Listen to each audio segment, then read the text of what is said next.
काय आहे हे मूलांक, भाग्यांक, ग्रह आणि हे नंबर्स, तर हे तुमची पद्धत कशी असते? येस. समजा एखाद्या व्यक्तीची जन्मतारीख 16 फेब्रुवारी 1976 हा, आणि मग 16 म्हणजे 1 आणि 6 म्हणून 7 करेक्ट. हा बनतो भाग्यांक. आणि आपण जे मगाशी म्हणलो 8 नंबर आणि 4 नंबर, हा याबद्दल एक मिथ म्हणत होता की हा. हे डिझास्टर नंबर्स आहेत असं म्हणतात. तसे असे काही नंबर्स आहेत की ज्यांचे प्रत्येकाचा वेगळा वेगळा अर्थ आहे. 100 ट्यूब जर लागल्या तर त्याचा जेवढा प्रकाश नाहीये तेवढ्या 4 नंबरच्या बुद्धिमत्तेच्या माणसाचा प्रकाश आहे. 8 नंबरकडे अशा कला पण आहेत की ज्या 1 नंबरकडे किंवा 6 नंबरकडे पण मिळणार नाही. एक हिंदीतली फार मोठी बॉलिवूड मधली एक नटी अतिशय चांगलं काम करून परदेशात जाऊन पण त्याचं ती क्रेडिट घेऊन आली आहे. ओके. ती 8 जूनची आहे. चक दे इंडिया याच्यामध्ये एका रोलसाठी काही मुलींचे ऑडिशन झाली होती. त्याच्यानंतर 2 मुलीतनं एक निवडायची ठरली होती. बर तर या मुलीचं सिलेक्शन नाही झालं जी माझ्याकडे आली होती. बर. त्याच्यानंतर आणखीन पण एका कॉस्मेटिकच्या ऍडसाठी असं झालं की तिचं सिलेक्शन नाही झालं. बर. मग ती आली माझ्याकडे की अरे हे दरवेळेला असं का होतं. तर म्हटलं अगं आपल्याला ह्याच्यात थोडा बदल करायला लागणार आहे कारण ती स्पंदनं जुळत नाहीये. बरोबर. ते करून दिल्यानंतर असं म्हटलं जातं की पायथागोरस हा अंकशास्त्राचा जनक आहे. त्या पंचांगात आपल्याला माहित आहे पृथ्वीपासून सूर्याचं अंतर किती आहे. ही काहीतरी पद्धत आहे. हे कशात मोजतात. अच्छा. आता आपण तास मिनिटं असं म्हणतो पण घटका पळ निमिष ही आपल्याकडे आपली पद्धत होतीच. हे अंकातच आहे. करेक्ट. त्यामुळे अंकशास्त्र केव्हापासून अस्तित्वात आहे. आता ही जी अंकशास्त्राची किंवा माझी पुष्पावचंदीची प्रॅक्टिस आहे ही आता आपल्या पार्लमेंट पर्यंत जाऊन माझी पोहोचलेलीच आहे. बरं. म्हणजे आमदार, खासदार, मंत्री, गव्हर्नर इतक्या लोकांपर्यंत मी माझी कामं केलेली आहे. बर. आपण म्हणतो की बिझनेसच्या बाबतीत किंवा दुसऱ्या कुठच्या बाबतीमध्ये स्पंदनं जुळवणं, कुठल्या व्यक्तीशी तुमचं कसं जमेल हे जसं असतं तसं तुमच्या सहीला पण काही स्पंदन आहेत. बर.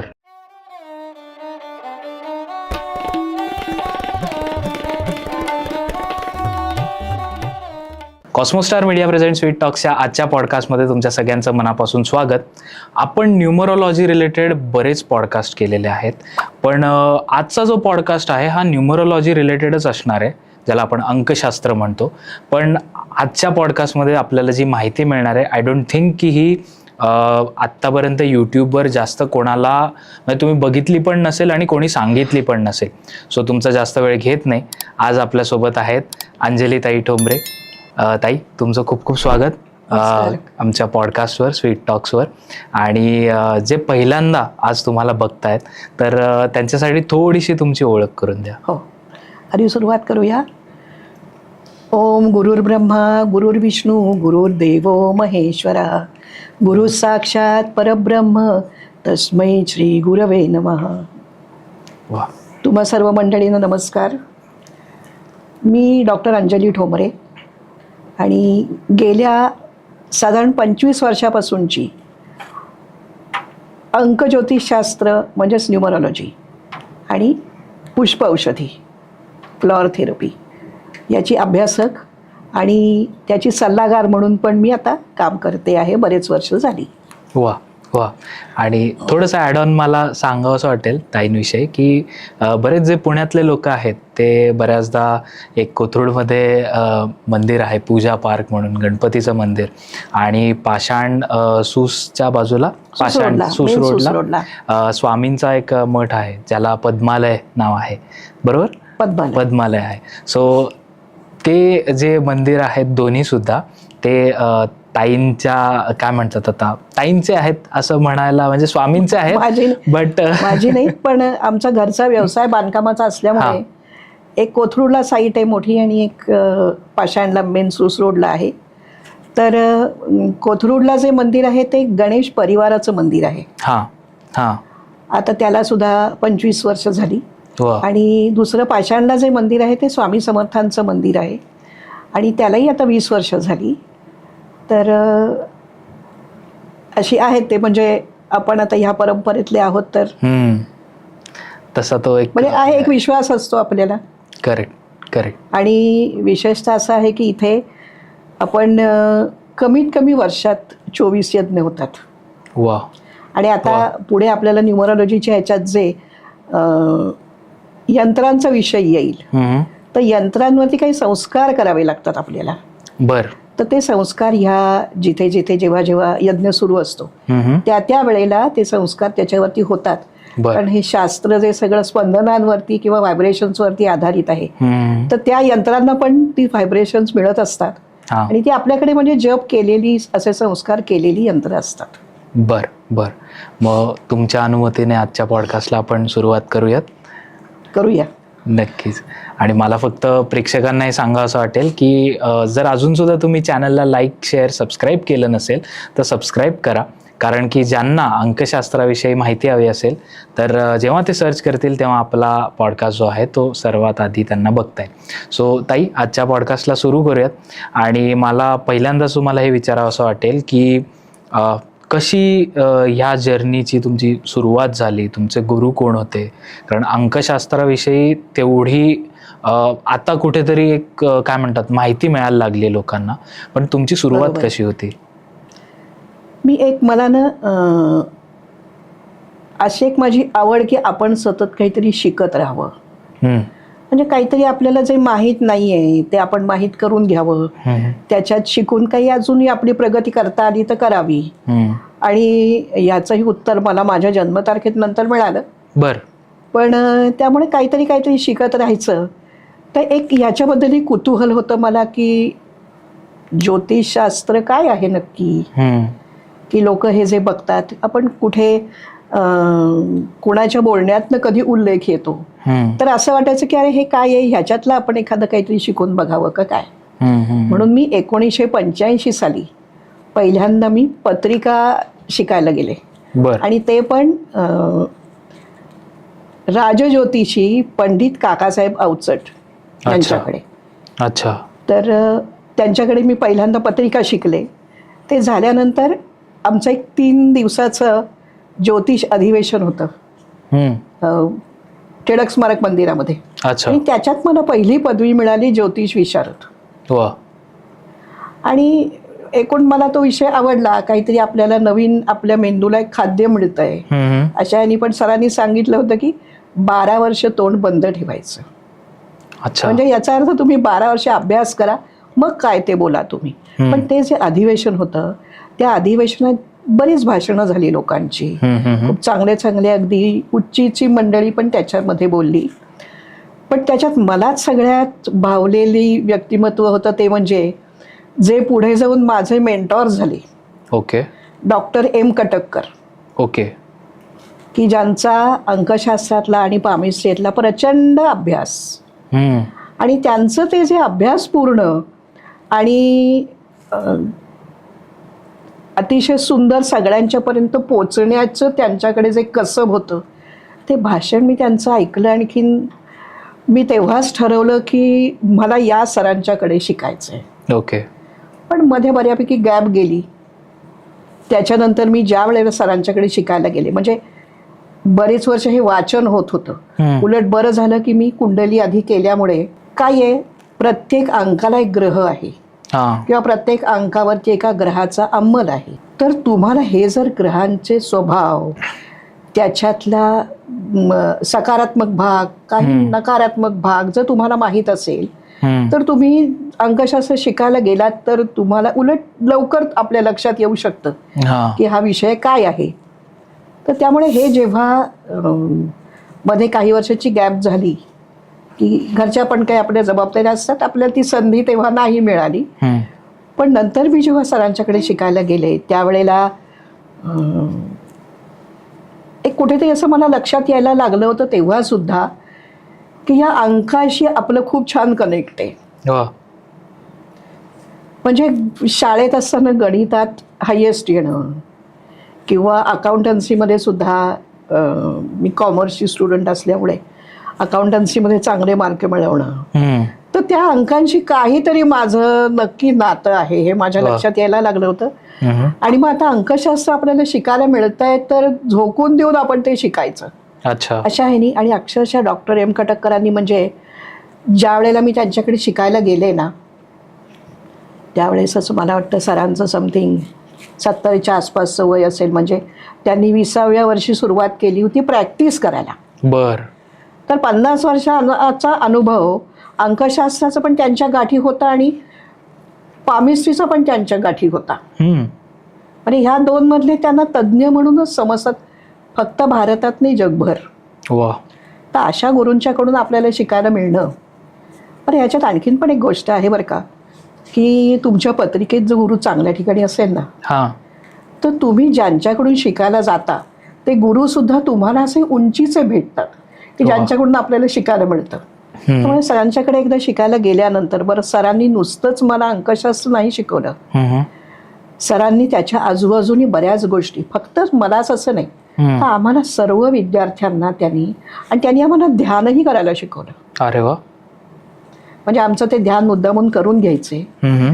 आणि त्याच्याच बरोबरीला मला हेही शिकवलं की अंकशास्त्र शिकवायचं कसं अच्छा. हे सुद्धा सरांनी शिकवलं. हम्म. पण सरांच्याकडे शिकत असताना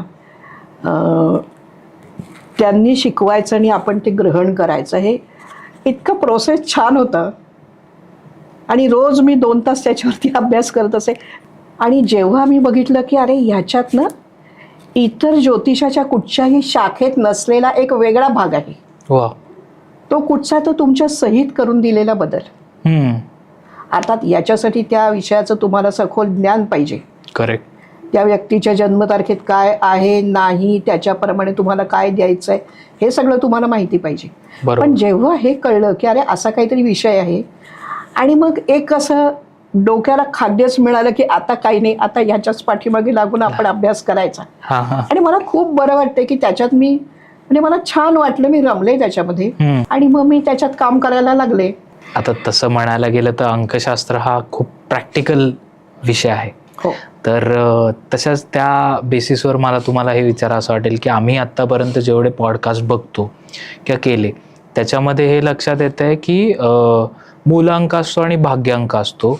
आणि जसं तुम्ही म्हणालात की प्रत्येक नंबरवर एक कुठला तरी ग्रह त्याला काय म्हणतात गवन करतो आपण आजच्या साध्या अमर मराठीत असतो, म्हटलं तर.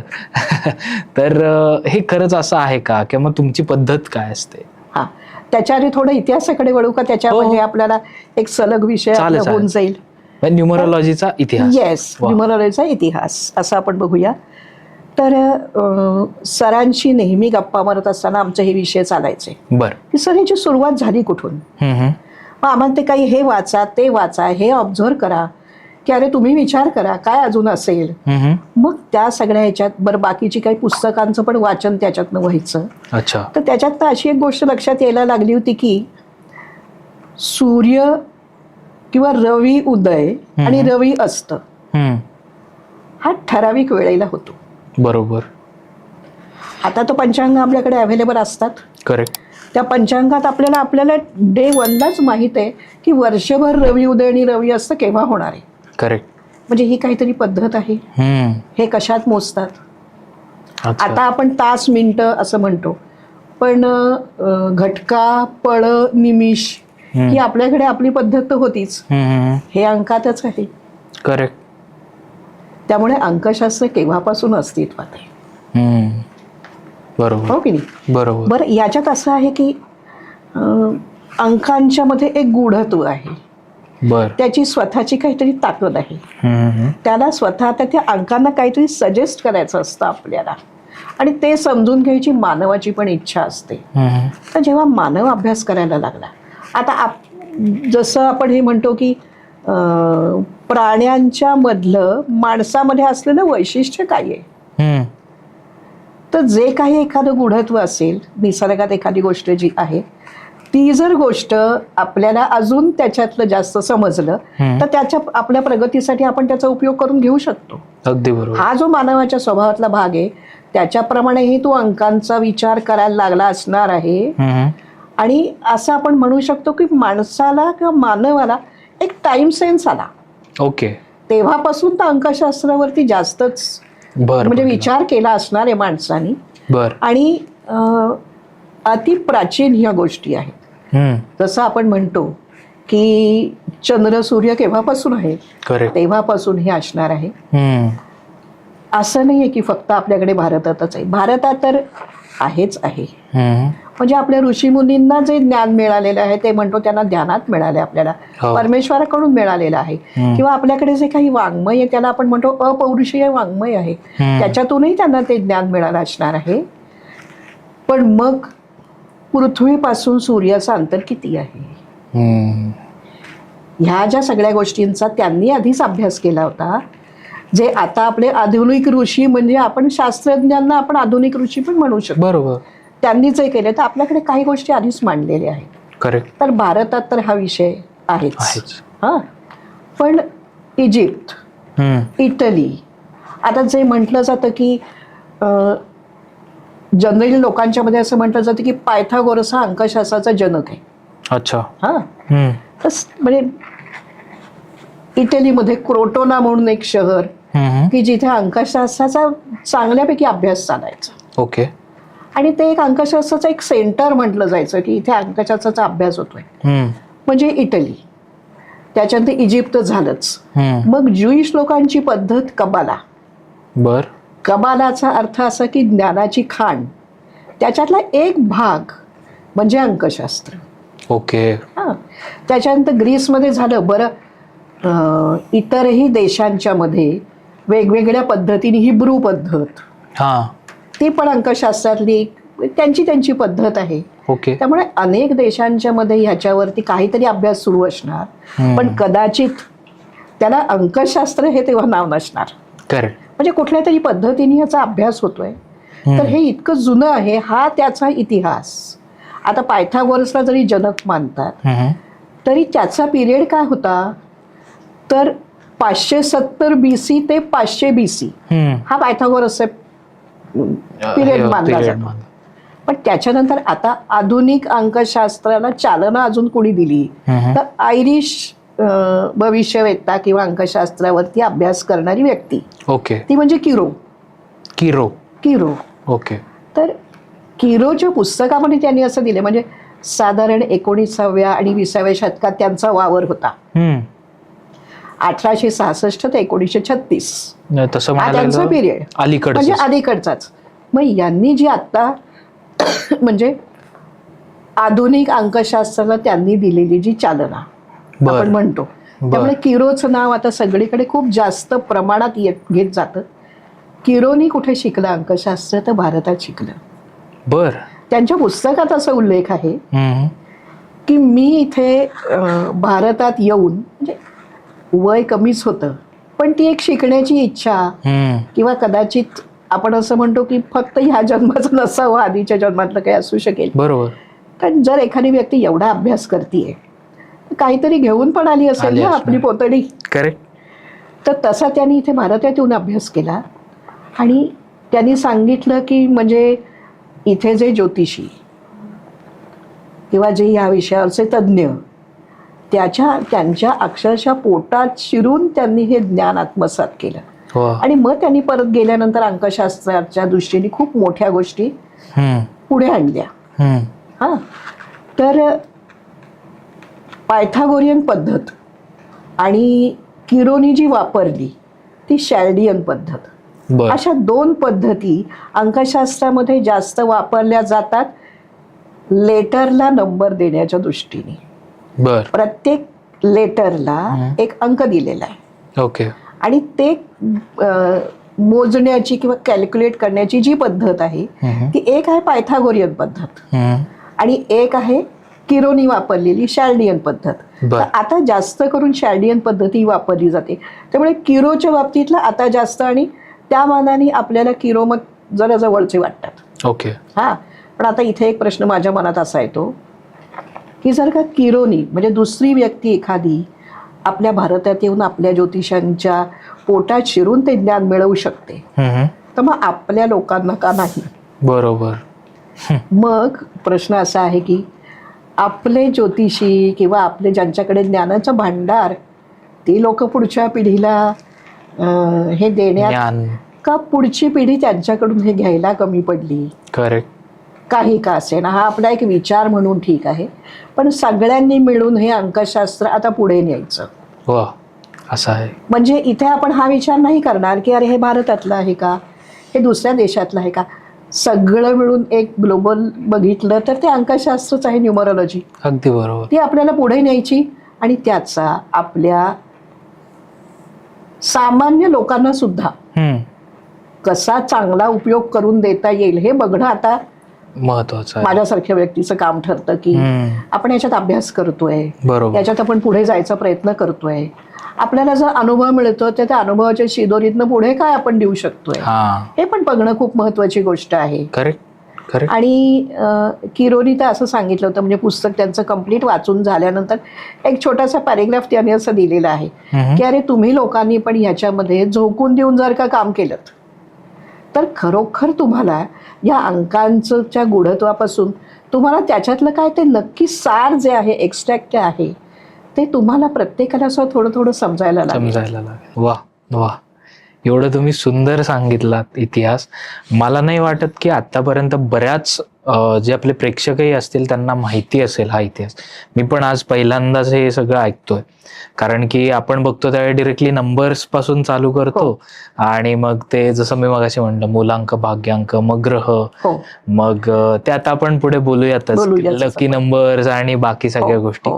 तर मगाशी मी जसं विचारलं तसंच मी विचारेन की मग काय आहे हे मूलांक, भाग्यांक, ग्रह आणि हे नंबर्स, तर हे तुमची पद्धत कशी असते? येस, आता याच्यामध्ये असं आहे की कुठलीही जन्मतारीख आपण बघितली तर एक तर जन्मतारीख मांडायची कशी.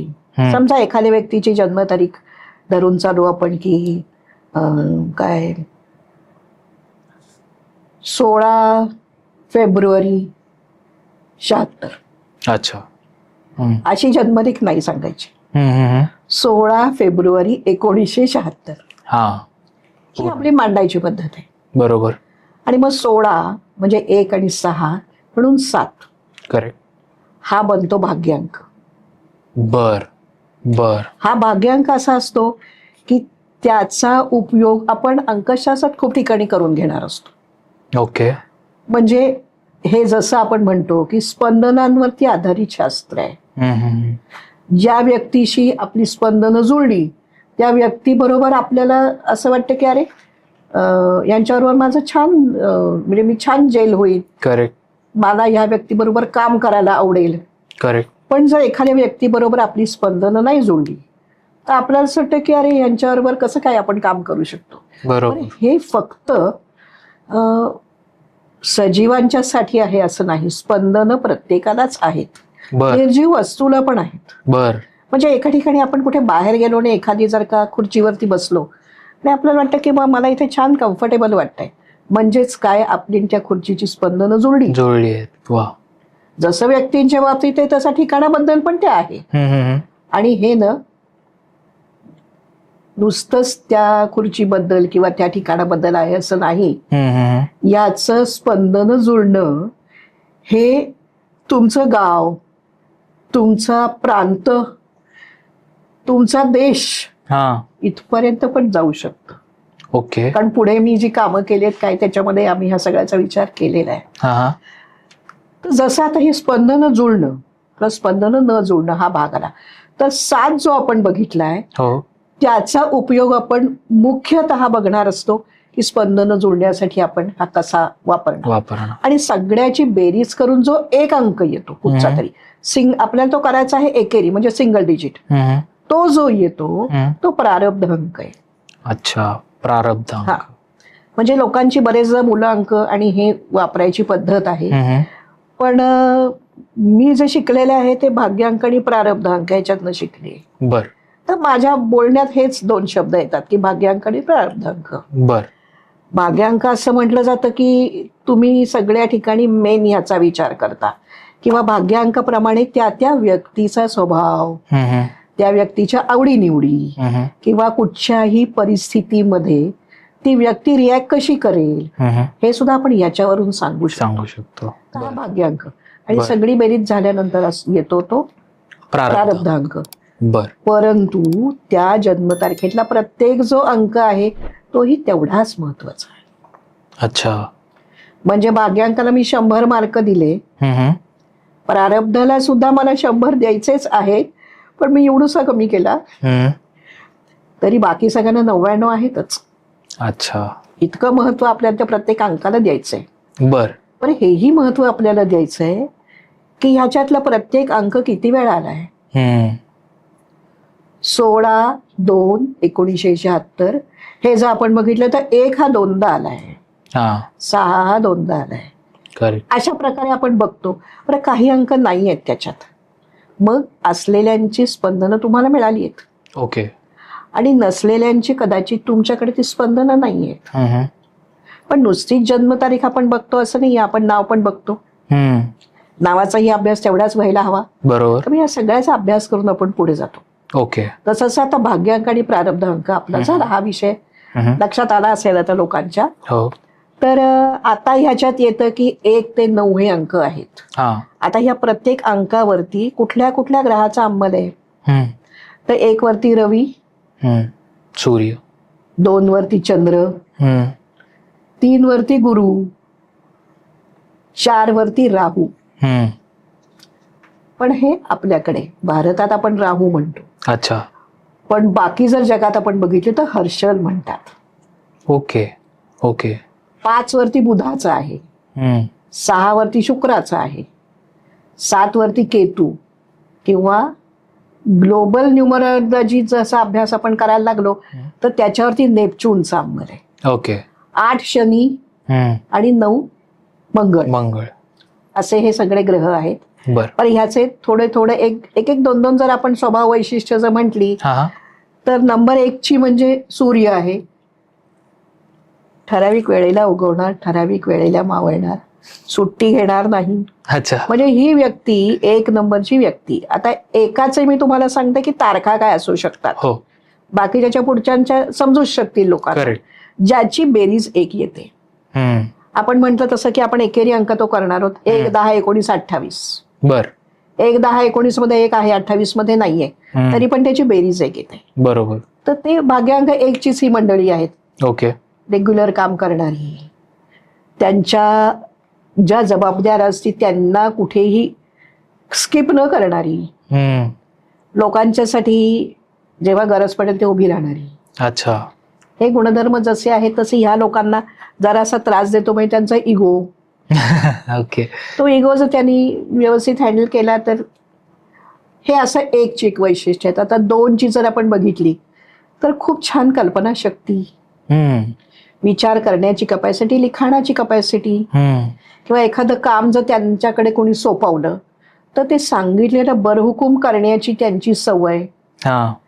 पण ह्या लोकांना खूप जर असं म्हटलं तर मानसिक ह्या ज्या सगळ्या बाकीच्या फॅकल्टीज आहेत ह्या असल्या तरी सुद्धा यांना कधीतरी कुठेतरी ना एक कॉन्फिडन्सची कमी वाटू शकते का. अच्छा. असा विचार असतो. म्हणजे तुम्ही जर म्हणलात की स्टेजवर जाऊन बोलता का, तर ते म्हणतात ते माझं काम मी केलंय. ओके. हे पण बाकी त्यांच्या कामात कसूर करणार नाहीत. बरं, याच्यात गंमत अशी आहे, एकही अंक असा नाही की जो संपूर्णतः सकारात्मकच त्याचे गुणधर्म आहेत. सकारात्मक आणि नकारात्मक दोन्हीही गुणधर्म तुम्हाला प्रत्येक अंकात दिसणार आहेत. बर. आता 3 गुरु आहे. गुरुच्या ह्याच्यात आपण कसं म्हणतो की यांच्या एक विचारांना एक चांगली उंची असते किंवा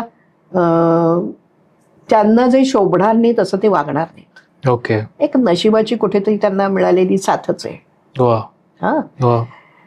किंवा इतरांना इन्स्पायर करण्याची त्यांची ताकद, की हे एक फोकसनी काम करतात. ओके. लोक इतर पण म्हणतात की अरे ह्याला जमतंय तर मग मला का जमू नये. म्हणजे इतरांना पण थोडंफार असं करणं की सगळे मिळून पुढे जाऊ, प्रोत्साहन देणं हे 3 नंबरच्याकडे आहे. पण यांच्याकडे सुद्धा कुठेतरी जी महत्वाकांक्षा आहे ही जर जास्त महत्वाकांक्षा व्हायला लागली तर त्याचा त्रास होऊ शकतो. बर.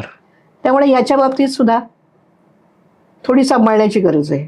ओके. आता 4 नंबरच्या बाबतीतलं तर असं म्हणतात की आता 4 आणि 8 जरा ह्या 2 नंबर्सना किंवा ह्या 2 अंकांना लोक असं म्हणतात की कोणी आले तर मला म्हणतात मॅडम 4 तारीख आहे हो माझी.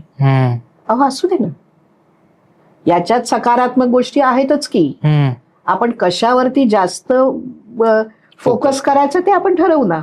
करेक्ट. आणि कुठल्याही ठिकाणी परमेश्वरांनी सुद्धा आतापर्यंत असंच केलेलं आहे की जिथे काहीतरी तुम्हाला प्रॉब्लेम दिसतोय तिथेच त्याचं उत्तर पण ठेवलेलं आहे. बरोबर. तर असं काही नाहीये की कशावरती उत्तर नाहीये, आपण देऊ शकतो उत्तर त्याच्यावरती. तर 4 वाल्यांचं कसं आहे, काहीतरी ठोस काम करणं.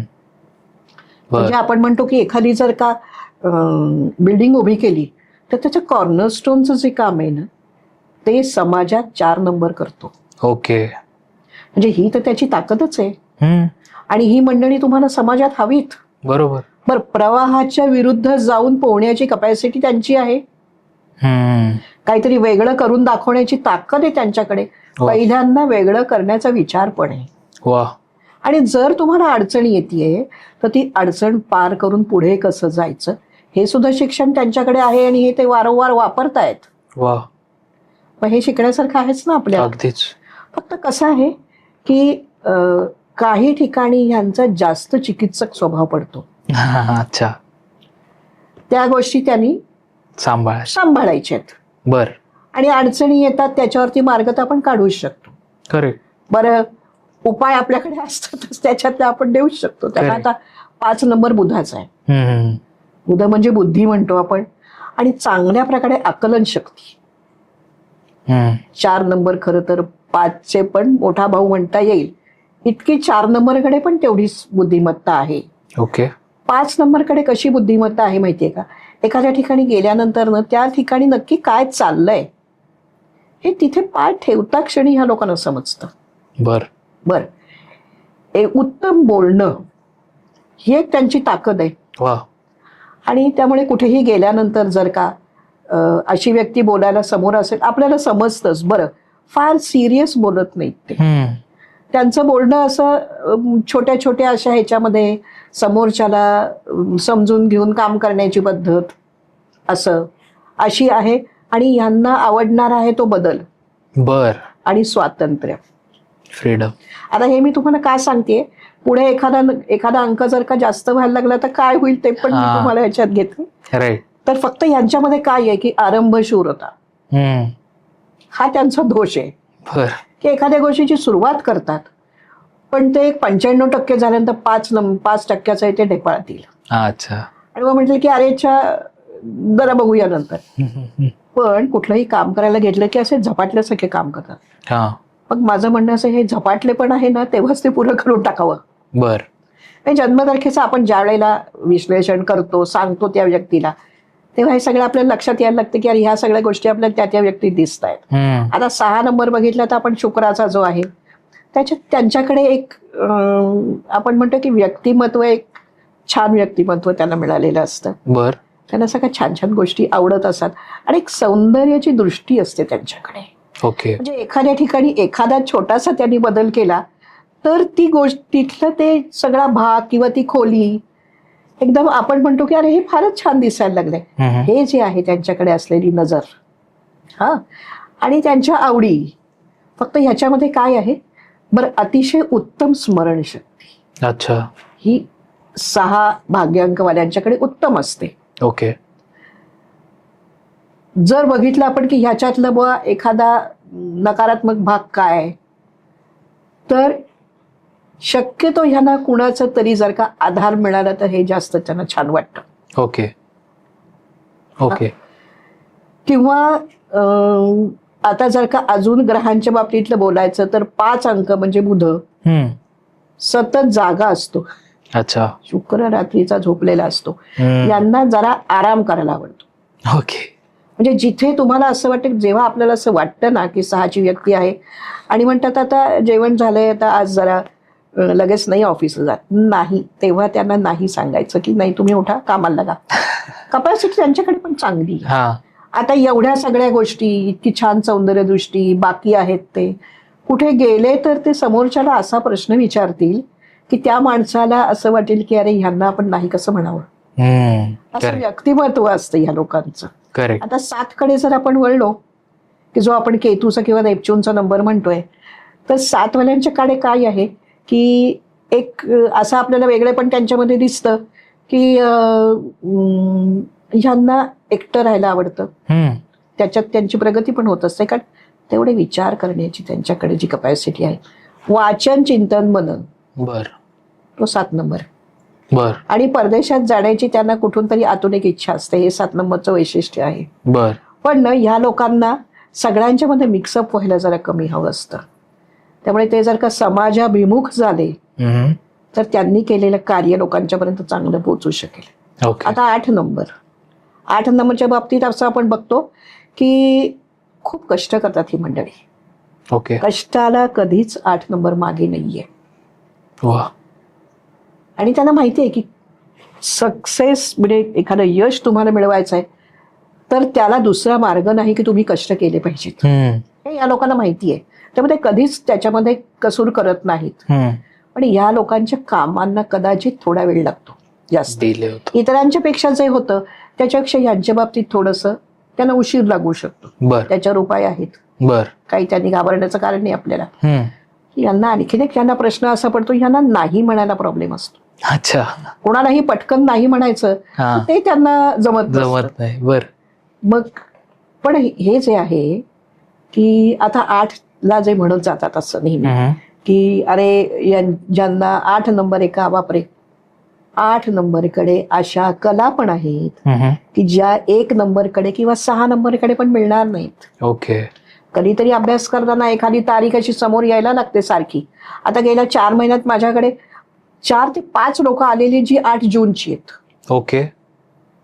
आणि म्हणजे इथे तर 8, 17, 26 म्हणतो आपण, पण 17 पण नाही आणि 26 पण नाहीये. तर इथे तर सरळ सरळ 8च आहे.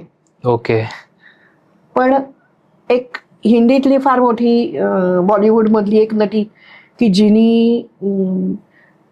जिनी जाऊन अतिशय चांगलं काम करून परदेशात जाऊन पण त्याचं ती क्रेडिट घेऊन आली आहे. ओके. ती 8 जूनची आहे. त्याच्यानंतर मराठीतला आपला एक अतिशय छान नट की ज्यांनी अतिशय चांगलं काम केलेलं आहे, त्याचा डान्स तर इतका छान असतो. डान्स अकॅडमी त्यांनी 15व्या वर्षी काढली आहे. बर बर. त्याच्यानंतर माझ्या डोळ्यासमोर आता 2-3 लोक आले. म्हणजे माझ्या मैत्रिणीचेच एका मिस्टर ते मर्चंट नेव्हीमध्ये आहेत, पण अतिशय सुंदर सतार वाजवतात आणि अतिशय उत्तम स्वयंपाक करतात. वा. आता हे माझ्या समोर आत्ताच काय यायला लागावं, तर निसर्ग आपल्याला सांगत असतो की ह्याच्यावर जरा जास्त अभ्यास करा, असा काहीतरी क्लू घेतला पाहिजे आपण. करेक्ट. किंवा आणखीन एक जण आहेत की ज्यांच्याशी माझा आता परिचय झाला, त्याही 8 जूनचाच. मी म्हटलं कुठल्या दिवशी तुम्हाला वाढदिवसाला विश करायचं, तर 8 जून. मग मी अजून जरा बघितलं त्यांच्या इथे, तर मोत्यांचे अतिशय सुंदर दागिने करतात त्या. युट्यूबवरती त्यांचं चॅनेल आहे की मोत्याचे दागिने कसे करावेत. बर बर. किंवा आता मुंबईची एक मुलगी जी सर्जन आहे, तर ती माझ्याकडे आता 8 जूनची तिच्या कामासाठी ती आली. तर मी मुद्दामून अजून खोल जाऊन विचारलं, तर सर्जरी व्हायच्या वेळेनंतर जे स्टिचिंग करतात ते त्याच्यात तिचा हातखंड आहे. बर. म्हणजे आता 8 नंबरच्या किती बारीक गोष्टी आपण बघाव्यात. कटककर सर नेहमी म्हणायचे 1 आणि 6 कडे नाही, ते सुद्धा 8 कडे आहे, ते शोधा. वा. ओके. काही गोष्टी आपल्या डोळ्यासमोर काही वर्षांनी यायला लागतात. लगेच आपल्याला त्या लक्षात येत नाहीत, पण येतात आपल्याला, तर त्याच्यावरती आपल्याला अभ्यास करायलाच पाहिजे. बरोबर. बरं, तसं आता 9च्या ह्याच्यातलं जर आपण बघितलं तर 9 म्हणजे प्रयत्न हे जे करतात, पण न त्यांच्याकडे जे धाडस आहे त्या धाडसाला तोड नाही. बर. पण पटकन राग येणं, अच्छा, ते पण त्यांच्याकडे आपल्याला दिसू शकते. असे सगळ्याच अंकांचे जसे काही गुण तसे काही थोडेसे दोष असू शकतात. बर. असे हे सगळे 1 ते 9 अंक आहेत. वा. समजा आता हे जर जास्त व्हायला लागलं तर काय होईल, एखादंच किंवा दुसरंच उदाहरण तुम्हाला देते याच्यामध्ये. आता 6 अंक आपण म्हणलो होतो की याची स्मरणशक्ती खूप उत्तम आहे. पण तुम्ही समजा धरून चाला की 15 जून 1976 ही तारीख आहे. तुमच्या जन्मतारखेपर्यंत मध्ये कुठलाही अंक 2दा येतो. बर. तोपर्यंत त्याच्या सगळ्या सकारात्मक गोष्टी आपल्याला दिसत असतात. पण 2 पेक्षा जास्त वेळा यायला लागला तर त्याच्या नकारात्मक गोष्टी सुद्धा तुम्हाला जास्त प्रॉमिनंटली लक्षात यायला लागतात. ओके. आता इथे आपण घेतलंय 15 जून 1976. 76 मध्ये 6 आहे, हो.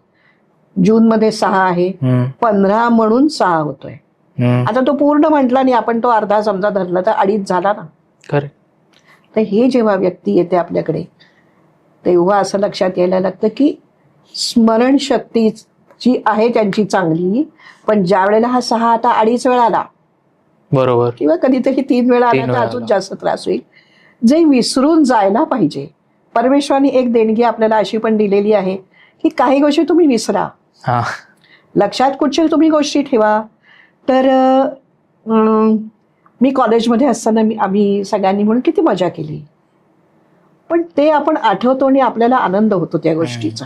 खरं. एखादी गोष्ट तुम्हाला आठवून ज्या वेळेला त्याचं दुःख व्हायला लागतं, हे 6 जर जास्त वेळा असेल तर हे लक्षात यायला लागतं की स्मरणशक्ती चांगली आहे, पण आता इथे त्याचा त्रास होतोय की जे विसरून जायला पाहिजे ते पण ती व्यक्ती पटकन लक्षात विसरत नाहीये.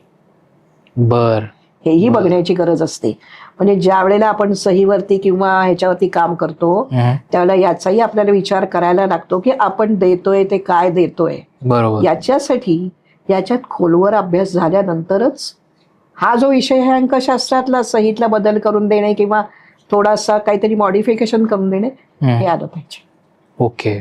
ओके. असं आहे. आता तुम्ही एवढं छान समजून सांगितलं.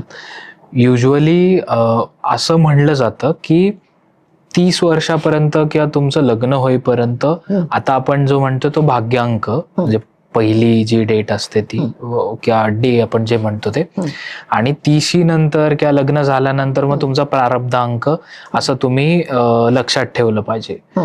किंवा तुमचे गुणधर्म किंवा जसं आपण दोष म्हणलं तर ते तसे आपल्याला ऍप्लिकेबल होतात. तर हे खरं आहे का?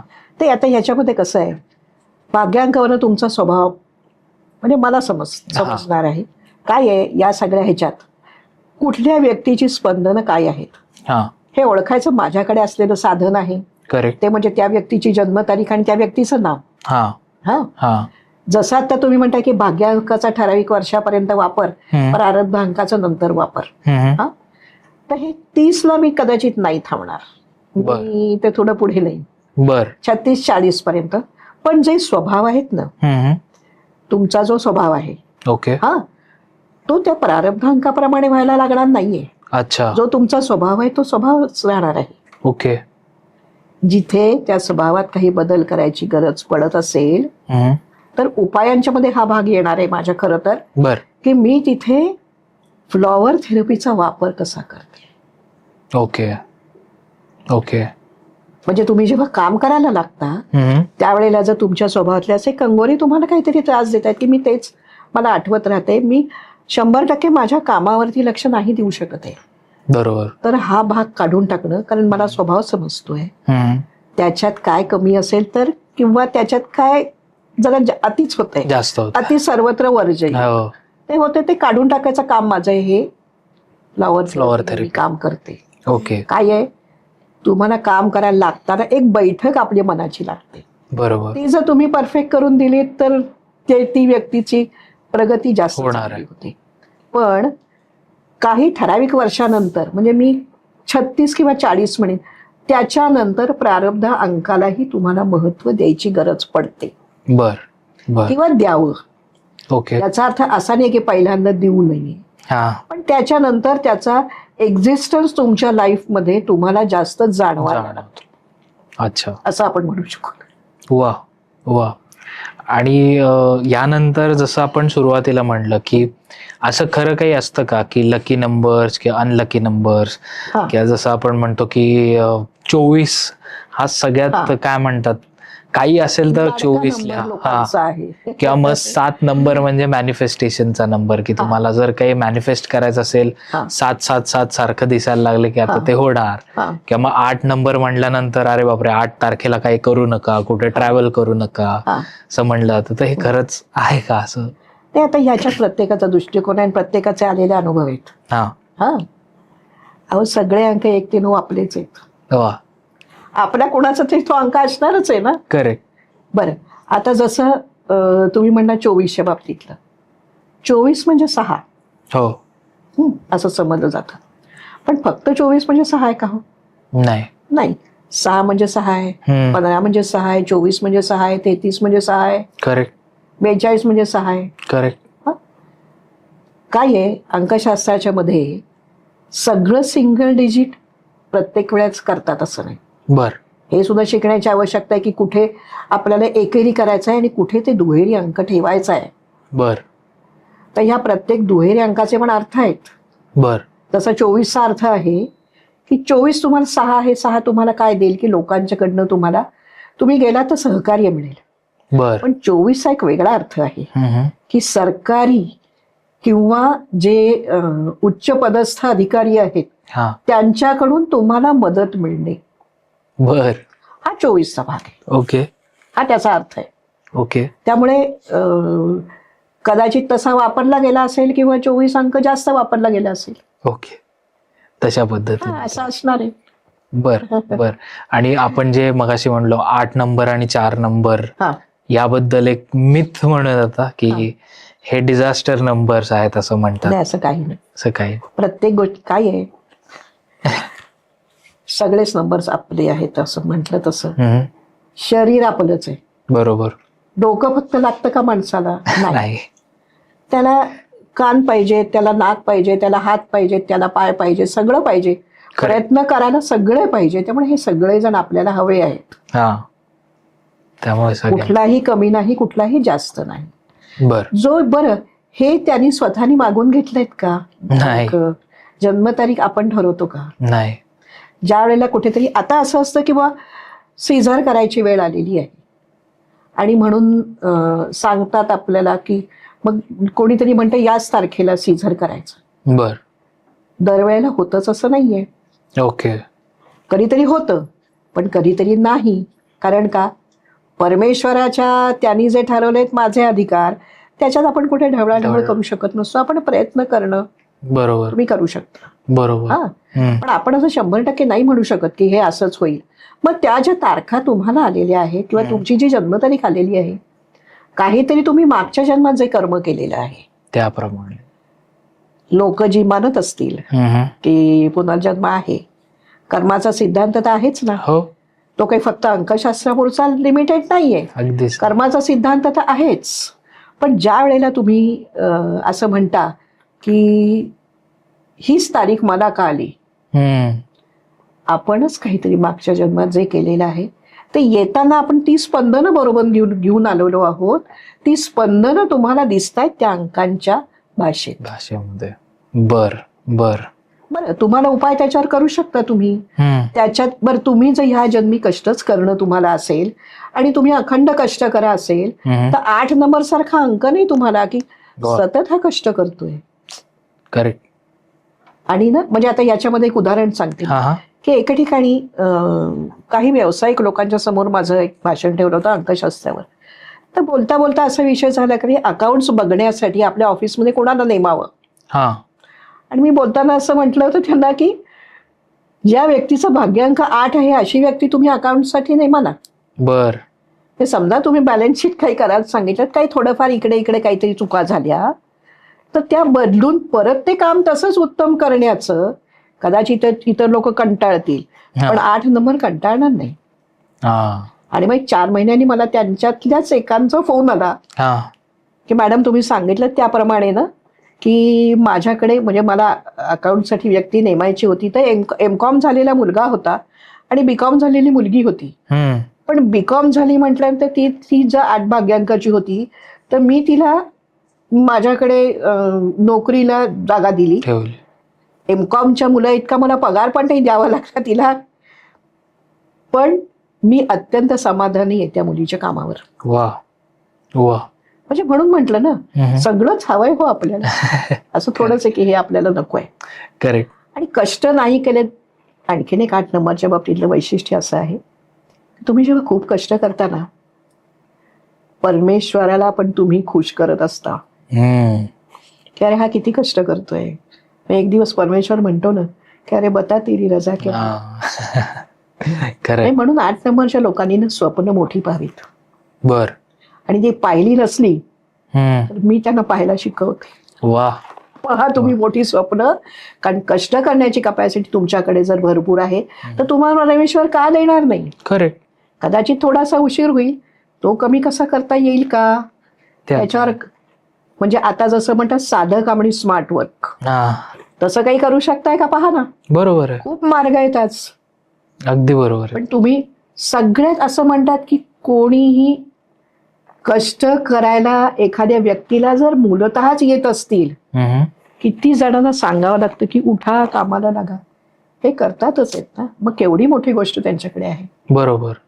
त्यामुळे 8 नंबर 4 नंबर सगळे छानच आहेत. आपल्याला सोसायटीत ते आपल्याला हवेत. हा. आपल्या समाजात ह्या सर्व लोकांची गरज आहे. गरज आहे. आता 4 नंबर आपण म्हणतो काहीतरी वेगळं जाऊन काहीतरी तो करतोय. सगळ्यांच्या सारखंच करण्यात तरी काय गंमत आहे हो? बरोबर आहे. काहीतरी वेगळं तुम्ही दाखवलं तर तो तुम्हाला काहीतरी वेगळं करून दाखवेल. करेक्ट. आणि आपण म्हणू शकतो की अरे यांनी काहीतरी वेगळं केलं. 100 ट्यूब्स लागल्या तर त्याचा जेवढा प्रकाश नाहीये तेवढ्या 4 नंबरच्या बुद्धिमत्तेच्या माणसाचा प्रकाश आहे. हम्म. तो एका वेळेला 100 ट्यूब्सच्या प्रकाशाला पण भारी पडू शकेल इतकी त्याची बुद्धिमत्ता आहे. बर. आता जे आपण विचार चालले होते किंवा आपण मगाशी गप्पा मारत होतो त्याच्यात लोशू ग्रीड हा विषय आला होता. हो हो. लोशू ग्रीड म्हणजे चायनीज पद्धतीने मांडलेली अंककुंडली. हम्म. हम्म. अनेक प्रकारे आपण अंककुंडली मांडू शकतो, पण चायनीज प्रमाणे ही मांडलेली अंककुंडली आहे. तर याच्यामध्ये सगळ्यात डावीकडचं जे आहे ते 4, 3 आणि 8 आहेत. बर. आता हा जो ॲरो आहे त्या ॲरोचा अर्थ असा आहे की पैसे कमवायचे कसे आणि पैसे राखायचे कसे. हम्म. त्याच्यात 2 नंबर तर 4 आणि 8च आहेत. हम्म. करेक्ट. मग ती महत्वाची केवढे हे 2 नंबर्स आहेत त्याच्यातले. बरोबर. बरोबर. असं काही नाहीये. अच्छा. आणि आजकाल लोक स्वतःचा म्हणजे बर्थ डेट चेंज करून घेत आहेत आणि म्हणतात की नाही माझा वाढदिवस 8 तारखेला आहे पण आम्ही सेलिब्रेट 10 तारखेला करतो. तर याने खरंच काही फरक त्यांनी पडतो करावं का? आपलं काही म्हणणं नाही. पण फरक काही पडतो? परमेश्वराने तुम्हाला काय दिलंय त्यांनी मला असं वाटतं त्याच्यात बदल नाही करावा. करेक्ट. ओके. करेक्ट. अगदी बरोबर. तर ताई आपण एवढ्या सुंदर गप्पा मारतोय म्हणजे हा प्रॅक्टिकल सब्जेक्ट आहे पण तुम्ही एवढ्या सुंदर पद्धतीने तो सांगताय की कुठे असं म्हणजे बोर होत नाही आणि आय एम शुअर प्रेक्षकांनाही तसंच वाटत असणार आहे. तर आता पुढे जाताना आमच्या प्रेक्षकांना एक सेक्शन खूप आवडतो तो म्हणजे अनुभव, हा. की तुम्हाला आलेले तुमच्या क्लायंटचे अनुभव प्लीज आमच्यासोबत शेअर करा. आता अनुभव किती सांगा हा पण प्रश्नच आहे. हा हा. भरपूर आहेत बाहेर. जेव्हा तुम्हाला असं वाटेल की इतके पुढे तिथे थांबायला सांगा मला. नक्की चालेल. एक आता अगदी सुरुवातीचा एक अनुभव तुम्हाला सांगते की आता आपण 8 आणि 4 ची चर्चा सुरूच होती. हो हो. तर आता माझ्याकडे एक ग्रस्त आले होते. तर फूड इंडस्ट्रीतले ते आहेत. हम्म. आणि स्वित्झर्लंडला साधारण एक 19-20 वर्षापूर्वीची ही गोष्ट आहे. तर एक त्यांना 41 लोकांची टीम पाठवायची होती. आपल्या सरकारकडूनच हे जाणार होते. हम्म. तर त्याच्यातली 40 लोक निवडली गेली. हे काही निवडले गेले नाही त्याच्यामध्ये. बर. पण मी त्यावेळेला ते मला म्हणले की आता काय करता येईल, कारण एकच सीट आता शिल्लक आहे हम्म. आणि आम्ही 7-8 लोक तरी आहोत. ओके. मग मी त्यांना तेव्हा त्यांच्याच नावाच्या याच्यात थोडा बदल करून त्यांना मी लिहायला सांगितलं. म्हणून तुम्ही लिहा पटापट. हम्म. काय आहे इथे गंमत अशी आहे की मला आधी माहित नसतं की मी त्यावेळेला त्यांना किती लिहायला सांगणार आहे. हा. आणि त्यावेळेला मला जो मनात आकडा येतो तो मी सांगते की तुम्ही इतक्या वेळा लिहा. त्यांना म्हटलं तुम्ही लिहायला लागा. ते म्हणले किती? म्हटलं किती असं नाही, तुम्ही लिहायला लागा. बर. आणि ते बरोबर 41 सिलेक्शन त्यांचं झालं होतं. अरे वा. म्हणजे खरं तर हे असं आहे की मला सुद्धा माहिती नव्हतं की अंकशास्त्राच्या माध्यमातून लोकांच्या ह्याच्यात काय काय बदल होऊ शकतात, पण ही स्पंदनं जुळवल्यानंतर काय फायदे होतील हा. हे अगदी आपण सांगू शकत नाही. इतक्या प्रकारचे अनुभव आहेत. बरोबर. कधीतरी लोकांचे काही पैसे अडकलेले आहेत. हम्म. तर ते येतात आणि सांगतात की आम्हाला ना आमचे पैसे अडकलेत म्हणून आम्हाला तुम्ही सही बदलूनच द्या. हम्म. म्हणजे आता ते आपल्याकडे ठेवतच नाहीत की हा. मी बघून सांगायचं तुम्हाला की अरे ह्याच्यात आपल्याला बदल करायला पाहिजे आहे. तर ते आधीच सांगतात. म्हटलं आपण बदलूया पण आपण या कारणासाठी बदलणार नसतो. हम्म. कारण तुमची स्पंदनं परफेक्ट करून दिली. कसं इथे की जसं आपण म्हणतो की बिझनेसच्या बाबतीत किंवा दुसऱ्या कुठच्या बाबतीमध्ये स्पंदनं जुळवणं, कुठल्या व्यक्तीशी तुमचं कसं जमेल हे जसं असतं, तसं तुमच्या सहीला पण काही स्पंदन आहेत. बर. जसं आपण मगाशी बोललो की 24 तुम्हाला सरकार दरबारीहून तुम्हाला मदत तिथे मिळते बर. किंवा उच्च पदस्थ लोकांचं सहकार्य तुम्हाला मिळतं. हे जसं 24ला आहे, तसे असे काही नंबर्स आहेत की ज्यांच्या प्रत्येकाचा वेगळा वेगळा अर्थ आहे. ओके. म्हणजे दुहेरी असेल तरी 25चा आहे, 40चा आहे, 50चा आहे, 108 पर्यंत तर क्लिअर कटच हे अर्थ सांगितलेले आहेत. ओके. आणि हे इतके वर्षापूर्वीचे आहे ते आजही तंतोतंत ते बरोबर होत आहेत. अच्छा. त्यामुळे हे त्यांच्या जन्मतारखेला ही स्पंदनं जुळतात का नाही ह्याच्या बघून ते द्यायचं आहे. पण त्याच्यानंतर आपल्याला माहिती नाहीये की यांच्या आत्ताचं जे त्यांचं काही परिस्थिती जी आहे, बरं फक्तच पैशाच्या दृष्टीने तुम्ही परिस्थिती बघताय का? नाही. तुम्हाला बाकीच्या पण काही काही गोष्टी तुमच्या आयुष्यात सगळ्या आहेत. तर याच्यात ती स्पंदनं जुळवून दिल्यानंतर त्यांना कुठे कुठे फायदा होणार आहे हे आता आधी मी नसते ना सांगू शकत. बरोबर. त्यामुळे त्यांना मी सांगितली हे मी तुम्हाला अशासाठी तुम्हाला मी ही बदल करून देते तुम्हाला, पण फक्त याच्यासाठी नाही, तुमचं सर्व ओव्हरऑल चांगलं व्हावं. कारण कुठेतरी आत्ताची जी सही आपल्याला दिसतीये तर त्याच्यात तुम्हाला कुठेतरी जाणवतंय ना की अरे हे इथे मला जे सगळं स्मूथ सेलिंग व्हायला पाहिजे तसं नाहीये. ओके. याचा अर्थ तुम्ही जो रस्ता चालताय त्या रस्त्यामध्ये खाच खळगे आहेत. बर. आणि मी तुम्हाला जे बदलून देणार आहे तर मी तुम्हाला असं सांगणार आहे हा टार रोड आहे, चालायचं आहे तुम्हालाच आहे. करेक्ट. त्यामुळे मी जे सांगितलं तुम्हाला लिहा, तुम्ही ते लिहायचं. बर. लिहिल्यानंतर तुम्हाला फरक पडणार आहे त्याच्यामध्ये, पण काय पडेल किंवा काय काय पडेल हे मी आता पहिल्याच मिनिटाला नाही सांगू शकत आहे. बरोबर. परत जे आपण 100% नाही सांगू शकत त्याचा क्लेम का करायचं? करेक्ट. तर त्यांना त्यावेळेला मला जो काही आकडा सांगितला होता मला डोक्यात आला होता ते मी त्यांना सांगितलं लिहायला आणि ते लिहायला लागले. लिहायला लागल्यानंतर ते म्हणले म्हणजे मित्रालाच पैसे दिले होते, तो आता ते पैसे परत देत नाहीये, आणखीन तो फोन पण घेत नाहीये. बरं अमाऊंट काय ते त्यांनी तोपर्यंत मला सांगितलीच नव्हती. ठीक आहे तुम्ही द्यायला तर लागा, बघूया काय काय फरक पडतोय आपण ते. आणि एक दिवस त्यांचा मी मुंबईला गेले असताना त्यांचा अचानक मला फोन आला की मला मॅडम ना तुमच्याशी आता बोलायचंच आहे. बर. म्हटलं मी रात्री येते परत, तुम्ही या उद्या ऑफिसला आपण बोलूया. नाही मला आत्ताच सांगायचं आहे. तर म्हणले माझे सगळे पैसे एका चेकने आले. वा. मी म्हटलं मग आता अमाऊंट सांगता मला, तर 17 लाख होती ती अमाऊंट. बापरे. म्हणजे असे अनुभव आहेत.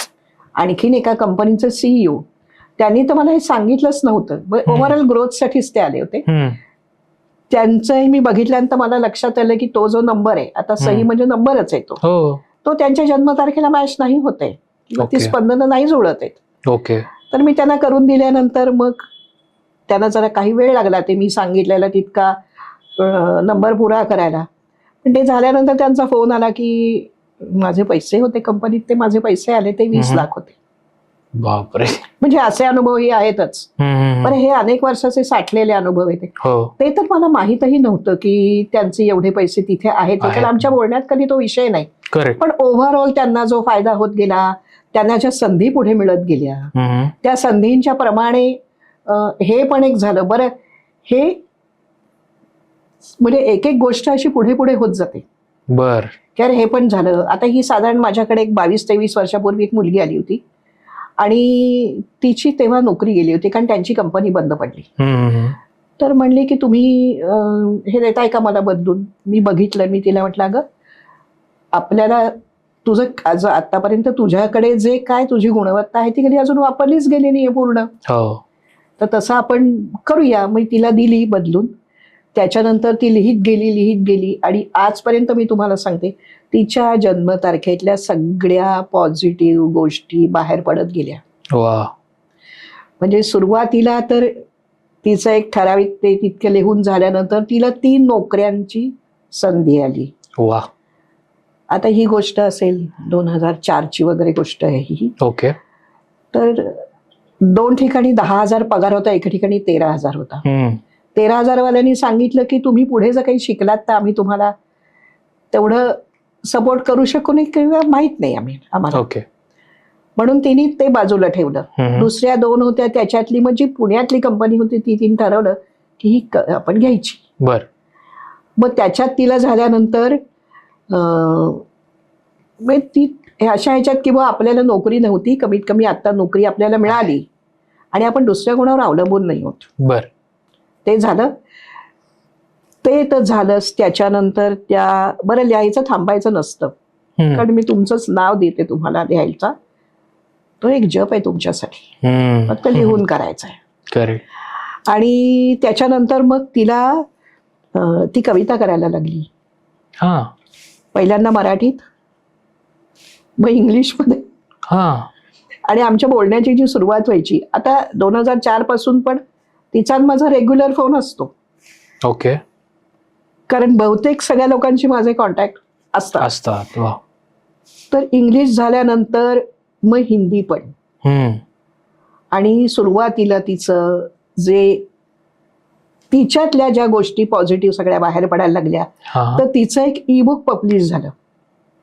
कॅनेडियन पब्लिशरनी ते पब्लिश केलं. बर. तर त्याच्यात तिच्या पुस्तकाचं टायटल असं होतं की 9 अँड माइंड. ओके. मी तिला म्हटलं की न्यूमरॉलॉजी प्रमाणे बदल करूया, 9 अँड 9 चालेल का? अच्छा, उलट. ते म्हणणे चालेल. तर म्हणजे 9 स्त्रिया तिच्या आयुष्यातल्या ज्यांनी तिच्या आयुष्यावरती प्रभाव टाकला किंवा प्रकाश टाकला आहे आणि तिला इन्स्पायर केलं त्याच्यासाठी. तर त्याच्यात मेंटॉर म्हणून तिने माझं नाव टाकलं. बर. वा. आता यालाही अनेक वर्ष होऊन गेली, पण छान छान अनुभव याच्यातले आहेत ते. त्याच्यानंतर तिने हिंदी कविता म्हणा, ते गझल म्हणा, अलाहाबादच्या एका माणसाने ते तिचं पुस्तक पब्लिश केलं. ओके. म्हणजे आता हे फक्त भारतात नाही तर बाहेर सुद्धा ते वाचलं जात आहे त्याच्यावरती. म्हणजे ही संधी तिला मिळाली. त्याच्यानंतर सिक्रेट जे पुस्तक आहे, जे तुम्ही व्हिज्युअलाइज करता आणि तुम्हाला एखादी ती तुमच्या सॉर्ट ऑफ मॅनिफेस्टेशनचा प्रकार आहे, तर ते तिच्या सेक्शनसाठी तिने केलं. बर. आणि मॅनेजमेंटला तिने दाखवून दिलं की हे केल्यानंतर आपल्याला आपलं प्रोडक्शन किती वाढतंय. म्हणजे जेव्हा तुम्हाला ती स्पंदनं परफेक्ट जुळवून दिली जातात तेव्हा तुमच्या प्रयत्नांना मिळणारं यश कसं आहे. करेक्ट. हे आपल्याला तिथे लक्षात येतं. करेक्ट. आणि आजही तिच्या माझ्या छान गप्पा होतात. ती काहीतरी नवीन नवीन झालेलं मला सांगत असते आणि मला ते ऐकायला खूप आवडत असतं. वा. वा. आता ह्याच्यात अजूनही अशा काही गोष्टी आहेत की फक्त त्या व्यक्तीच्या सहीतलाच बदल आहे असं नाही, तर बिझनेसचं नाव सुद्धा. अच्छा. आता याच्यातलं तुम्हाला एक अनुभव सांगते की आम्ही काय एक ग्रुप आम्ही गेलो होतो ट्रिपला गोव्याला. तिथे गेल्यानंतर आम्ही जिथे लंचला गेलो तर आता अनावधानाने ते नाव असतं ते माझं त्याचे कॅल्क्युलेशन्स व्हायला लागतात. ते बघितलं मी आणि मी तिथे आमच्या बरोबर जे होते त्यांना म्हटलं तुम्ही इथे आणलंयत ना, हे नाव सांगताय की इथे एक समस्या अनेक वर्ष ठाण मांडू नये. तर म्हणले हो का, विचारूया. म्हटलं असं कसं एकदम विचारणार. थोडे नाही हो, तो मित्र आहे माझा. बर. त्यांनी विचारलं की या असं असं म्हणतायत आमच्या वहिनी, तर काय येतो. म्हटलं 20 वर्ष कोर्ट केस चालू आहे. बापरे. फक्त नावावरनं. हा जो म्हणते ना मी अंकशास्त्रातला जो वेगळा भाग आहे तो मला अंकशास्त्रामध्ये खिळवून ठेवतोय की इथे आपण काम करायला पाहिजे. बरं, कुंडली वगैरे सारख्या विषयात अभ्यास झालाय, ह्याच्यात झाला नाहीये, तर मग ज्यांना आवड आहे त्यांनी करावा ना. बरोबर. बरं, हा एक हे झालं. त्याच्यात मी त्यांना सांगितलं की आपण याच्यात थोडा बदल करून बघायचा का. पण ते काही तयार नव्हते. म्हणजे त्यांना कळलं होतं पण योग नव्हता आला असं आपण म्हणू शकतो त्याच्यामध्ये. अजून एक काही ठिकाणी मला असा अनुभव वाटतो की लक्षात येत आहे मला की माझ्याकडून काम करवून घेतलं जात आहे. अशी 2 उदाहरणं आहेत की जिथे मला अगदीच लक्षात आलं की इथे मी फक्त निमित्त मात्र आहे, खरं सगळीकडे आपण निमित्त मात्रच असतो, पण इथे तर मला जास्त जाणवलं होतं की आपण निमित्त मात्र आहोत. एका ठिकाणी असं होतं की त्या घरात स्वामींची खूप भक्ती केली जायची. वा. आणि त्यातल्या एका मुलीने मला म्हटलं की असं असं आहे, मी नवीन नोकरी माझी घेतलेली आहे, मी अजून परमनंट वगैरे नाहीये झालेले, पण तुम्ही माझं ताई जरा बघून देता का? तर मी आदल्या दिवशी ते झालं, सकाळी मी तिला फोन केला, तिचं काम सुरू होणार होतं. त्यामुळे मी जे तिला सांगितलं तितके वेळा तिला लिहिता नाही आलं. तिने फक्त 8 वेळा लिहिलं. ओके. तिला मी जे दिलं होतं बदलून ते, आणि ती म्हणली की मी नंतर करीन, पण आता सुरुवातीला मी म्हटलं ठीक आहे. आणि तिचा 4 वाजता मला फोन आला की म्हणली काय केलंय तुम्ही? म्हटलं का ग, काय झालं? तर ती म्हणली, मी तिला सांगितलं तर तिच्या सहीचा अर्थ असा येत होता की संधी तिला दिसतायत पण त्या तिच्यापर्यंत पोहोचत नाहीयेत. कोणीतरी मध्ये त्या संधी तिच्यापर्यंत पोहोचू देत नाहीयेत. हे तिला मी सांगितलं. मग दुपारी 2 वाजता म्हणली माझ्या बॉसच्या बॉसनी मला बोलवलं आणि मला सांगितलं की तुम्ही परमनंट झाला आहात, तुमचा पगार वाढला आहे. आणि त्यांना एक आपल्या पुण्यातल्या इंजिनिअरिंग कॉलेजच्या कॅम्पसमध्ये एक एक्सपोर्ट इम्पोर्टचा कोर्स चालतो. तो ह्यांना करायचा होता. तर ते वेळ, कंपनीची वेळ आणि हे जमत नव्हतं. ते म्हणले आता हे कसं काय, असं माझ्याशी बोलणं झालं होतं आधी. तर म्हणे हा इम्पोर्ट एक्सपोर्टचा कोर्स आहे, तो तुम्ही करावा तसं आम्ही तुम्हाला सांगतोय आणि त्याच्या फीस कंपनी भरेल आणि पुढच्या वर्षी तुमची मुलगी 10वीत असणार आहे, तुम्हाला तेव्हा वेळ होणार नाही, तर तुम्ही याच वर्षी तो करा आणि तुमच्या फीस कंपनी भरेल. तर ती म्हणली अहो म्हणजे मला असं कळत नाहीये की मी तुम्ही सांगितलं ते 8 वेळा लिहिलं तर काय केलं तुम्ही? म्हटलं बाई मी काही केलेलं नाहीये, सगळं स्वामी करतायत. म्हटलं बाई एवढंसं निमित्त, म्हटलं जर क्रेडिट तू देणार असेल तर माझ्या शास्त्राला दे.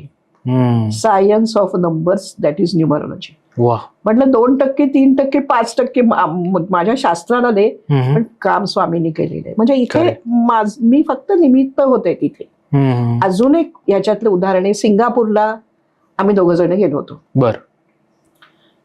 जेवायला आम्ही एका ठिकाणी गेलो, साऊथ इंडियन, तिथे आपल्या इथे आपली रेस्टॉरंट इथे असतातच. तिथे मी गेले. आज जाताना मी ते नाव पाहिलं आणि माझ्या मिस्टरांना म्हटलं की कुछ तो भी गडबड आहे. आल्यानंतर म्हणले ते तुझं झालं का सुरू सगळीकडे न्यूमरोलॉजी? तर काय बाय डिफॉल्ट होतंय. तर म्हणजे ठीक आहे, मग आपण ते गल्ल्यावरती बाई बसली तिच्याशी आपण बोलूया, त्यांचंच बहुतेक हे रेस्टॉरंट दिसत आहे. तर म्हटलं अहो कशाला, एकदम आपण नको असं म्हणाल. नाही म्हणे बोलू ना आपण, तुला एवढं लक्षात आलंय तर. तर तिने सांगितलं की मी त्यांच्याकडे काम करते पण त्या पलीकडच्या रेस्टॉरंटमध्ये बसल्यात, मी त्यांना बोलवते. म्हणून त्यांनी बोलवलं. आल्यानंतर माझे मिस्टर म्हणले की असं असं माझी बायको म्हणते, तर हिची अपॉइंटमेंट सुद्धा जर मिळायला जरा वेळ लागतो, तर आणायचं आता ही तुम्हाला सांगते, तर तुम्हाला काही तिला विचारायचंय का, विषय निघालाच आहे तर मग तिची मी जन्मतारीख बघितली, तिची सही बघितली आणि त्या सहीमध्ये मला पूर्णपणे लक्षात असं येत होतं की त्या सहीचा असा अर्थ येत होता की पुरुषाकडून फसवणूक. बापरे. जे दुहेरी अंक येतात त्यांचे असा अर्थ निघतात. सहीतनं पूर्णपणे त्याचा जर तिथे काही प्रॉब्लेम असेल तर तो कळतो आपल्याला. तर पुरुषाकडून फसवणूक. बरं, याचा एकच अर्थ नसतो घ्यायचा. जेव्हा असं सांगितलं जातं त्यावेळेला तुम्ही डोळस व्हायचं की अरे कुठेतरी समजा एखादा ॲग्रीमेंट करायचंय, आपण आहात पण समोरची पार्टी जी आहे तो पुरुष आहे, तर ते ॲग्रीमेंट पण तुम्ही नीट वाचा. ही शक्यता दाखवलेली आहे. पण या सहीचा अजून पण एक अर्थ असा येत होता की हे जर आता नाही बदललं ना तर हे कोर्ट कचेऱ्यांच्या पर्यंत जाईल. अरे बापरे. असा त्याचा अर्थ येत होता. आणि मी तिला सांगायला लागले तर शी वॉज अ स्ट्रॉंग वुमन. ती म्हणली असं कसं कोण मला फसवेल. पण तिच्या नवऱ्याला मी काय बोलत होते ते पूर्णपणे कळत होतं. कारण तोच तिला फसवत होता. आता या रेस्टॉरंटमधनं जो प्रॉफिट होईल तो पैसा घ्यायचा आणि पलीकडचं रेस्टॉरंट त्यांनी नवीन घेतलं तर त्याच्या नावावरती ते होणार. आता हिचा पैसा त्याच्या नावावरती रेस्टॉरंट कसं होणार आहे, म्हणजे सिंगापूरचे इन्कम टॅक्स काय वेगळं सांगत नसेल ना. हा खरंय. हा? मी तिला सांगायचा प्रयत्न करत होते की हे इथे जरा लक्ष ठेव, इथे काहीतरी आपल्याला बघण्याची गरज आहे. पण ते तिला मान्य नाही झालं. बाय दॅट टाइम मी तिला माझं कार्ड दिलं होतं, त्याच्यावरती माझा ईमेल आयडी वगैरे होता. आणि मग ती मला म्हणली की आता तुम्ही हे मला करून दिलं तर फीस काय तुमची. ओके. तर म्हटलं इथे मी होऊन आले ना तुमच्याकडे, तुम्ही माझ्याकडे आला नाही की मला हे करून द्या म्हणून. इथे माझी पैशाची काही अपेक्षा नाहीये तुमच्याकडून. आणि तेव्हा मला लक्षात येत होतं की तिची काहीतरी भक्ती असेल कुठेतरी. ती इतकी स्ट्रॉंग बिल्ड होती, तिने कोणाचं काय ऐकावं. तर अशी कोणतरी व्यक्ती की ज्या व्यक्तीने ह्या फील्डमध्ये बरंच काम केलंय, तर कदाचित त्या व्यक्तीचं ती ऐकेल म्हणून माझी तिथे योजना झालेली. बर. आणि मी सांगितलं, मी म्हटलं खरंच माझी काही अपेक्षा नाहीये. नाही तुम्ही काहीतरी घ्यायलाच पाहिजेत, कारण की मला फुकट घेणं आवडत नाही. मग मी दिलाय मोठा आकडा सांगून. तर म्हणली हे जास्त होत आहेत. अरे मी काहीच म्हणत नाहीये. तर म्हणली काय डिस्काउंट देता का. म्हटलं हो देते डिस्काउंट. मग आम्ही बाहेर पडता पडता मी तिला म्हटलं हो देते ना डिस्काउंट तुम्हाला. मग किती देताय म्हटलं दिला 100%. ओके. आणि तिथून बाहेर पडले फक्त माझ्या मिस्टरांना म्हटलं की आपण आता 8 दिवस आहोत ना, या रेस्टॉरंटमध्ये परत यायचं नाही आपण. हा, कारण का एक तर तिचा विश्वास नाही, मी सांगते ते ठीक आहे, तिच्या दृष्टिकोनातनं ते असेल तर ठीक आहे, तो विषय माझ्यासाठी तिथे संपला. पण इथे इंडियात आल्यानंतर माझ्या मेलवरती मेल सारखी की मॅडम तुमच्या फीस कुठे पाठवू. ओके. मग मी फोन केला तर म्हणली त्या नवीन रेस्टॉरंटमध्ये आग लागली आणि एक माणूस फार वाईट पद्धतीने भाजला तिथे जळाला. तर आता ते कोर्टाकडे जाणारच होतं प्रकरण. म्हणजे इथे फक्त योजना होती हो माझी. करेक्ट. पण म्हणजे हे उदाहरण असं होतं की दैव देतं आणि कर्म देतं अशा ह्याच्यातले. असेही अनुभव येतात, खूपच अनुभव येत आहेत त्याच्यातले. बरोबर. बरं, आता बिझनेसच्या नावामध्ये फरक केलेला अगदी सुरुवातीच्या काळामध्ये. तिचं एकीचं ब्युटी पार्लर आहे, तिचं मी तिचीही सही बदलली होती आणि ते जे तिचं नाव होतं त्या नावातही थोडासा मी बदल केला होता. ओके. बरं, ह्याच्यामध्ये काय मी ग्रॅफॉलॉजी पण शिकली आहे. बर. मिलिंद राजोरे सरांच्याकडे. बर. तर ते ग्रॅफॉलॉजीतले म्हणजे मास्टर्स मध्ये जातात, त्यांच्याकडे शिकायची संधी मिळाली मला, मी ते शिकले होते. त्याचाही मी इकडे वापर करते की आपल्याला इथे जे जे शक्य आहे ते आपण करायचं आहे ना, की इतरांना फायदा होईल असं आपण काम केलंच पाहिजे. करेक्ट. जे आपल्या समोर येईल ते आपलं 100% देऊन काम करणे. करेक्ट. ही आपल्याला पद्धत. एक जण माझ्याकडे आली होती की जिला असं वाटत होतं की ती कस्टमरची वाट बघत राहतीये आणि म्हणजे मी कस्टमरची वाट बघत राहते आणि माझ्याकडे कस्टमर येत नाहीये, तर घरीच पार्लर एका रूममध्ये केलेलं आहे, तर तुम्ही काय याच्यात मॅडम बघू शकता. मी ते बघितलं, जे जरुरी होतं ते तिच्या स्पेलिंगमध्ये बदल केला आणि तिला इथे मी एक यंत्र दिलं होतं. बर. यंत्र अंकशास्त्रामध्ये 3x3च्या चौकोनात वेगवेगळ्या पद्धतीने अंक लिहिले जातात. त्याच्यात ती वेगवेगळी यंत्र असतात. प्रत्येक ग्रहाचं एक यंत्र असतं, म्हणजे प्रत्येक नंबरचं एक यंत्र आहे. ओके. तर तसं मी तिला यंत्र दिलं होतं. ओके. आणि मी तिला म्हटलं होतं की हे यंत्र तू तुझ्याकडे ठेव आणि हे जर आपल्याला खूप पॉझिटिव्ह लक्षात आलं तर आपण ह्याची अंगठी बनवून घेऊ आणि ती त्या ठराविक बोटात मी तुला घालायला सांगेन. बर. तर जसं सांगितलं तशी ती लिहायला लागली. आणि आधी म्हणजे हे तिचे शब्द आहेत की तिची 2,000 तिला रुपये मिळायचे, ही पण 2003ची वगैरेच गोष्ट आहे. ओके. तर 3 महिन्यात ती म्हणली की मॅडम 20,000 मला मिळायला लागले. वा. आणि जे तिला मी यंत्र दिलं होतं ते तिला इतकं लाभलं की त्याची तिने अंगठी बनवून घेतली. मी तिला रवी यंत्र दिलं होतं आणि रवीच्याच बोटात मी तिला ते घालायला सांगितलं. बर. आणि ठराविक तिथीला, ठराविक ह्याच्याप्रमाणे किंवा तारखेप्रमाणे जे योग्य ठरेल त्याप्रमाणे तिला मी सांगितलं होतं की या वेळामध्ये तू ती अंगठी घाल तुझ्या बोटामध्ये. तर हेअर कटच्या साठी आणि फेशियलच्या साठी तर तिचं इतकं नाव झालं ते म्हणले की मॅडम हैदराबादहून सुद्धा काही काही लोक येतात, ज्या बायका येतात किंवा आणि कुठून, त्या पुण्यात आल्या की माझ्याकडूनच करून घेतात काम. वा. म्हणजे कुठे कुठे अंगशास्त्र काम काम करताय करेल. का सगळं. स्पंदनं जुळवली की काय होईल, किती चांगल्या प्रकारे हे आपल्याला दिसतंय. अगदी. पण याच्यामध्ये आणखीन एक आहे की बा जसं हे बिझनेसच्या नावाचं झालं, हम्म. सहीतल्या बदलाच्या ह्याच्यात सुद्धा जे आपण म्हणतो की ज्या वेळेला व्यक्ती येते आणि त्यांना असं दिसत असते की काहीतरी मला ह्याच्यामध्ये थोडा जे पाहिजे तो फरक माझ्या ह्याच्यात होत नाहीये. हम्म. चक दे इंडिया याच्यामध्ये एका रोलसाठी काही मुलींचे ऑडिशन झाली होती. हम्म. त्याच्यानंतर 2 मुलीतनं एक निवडायची ठरली होती. बर. तर ह्या मुलीचं सिलेक्शन नाही झालं जी माझ्याकडे आली होती. बर. त्याच्यानंतर आणखीन पण एका कॉस्मेटिकच्या ऍडसाठी असं झालं की तिचं सिलेक्शन नाही झालं. बर. मग ती आली माझ्याकडे की अरे हे दरवेळेला असं का होतं.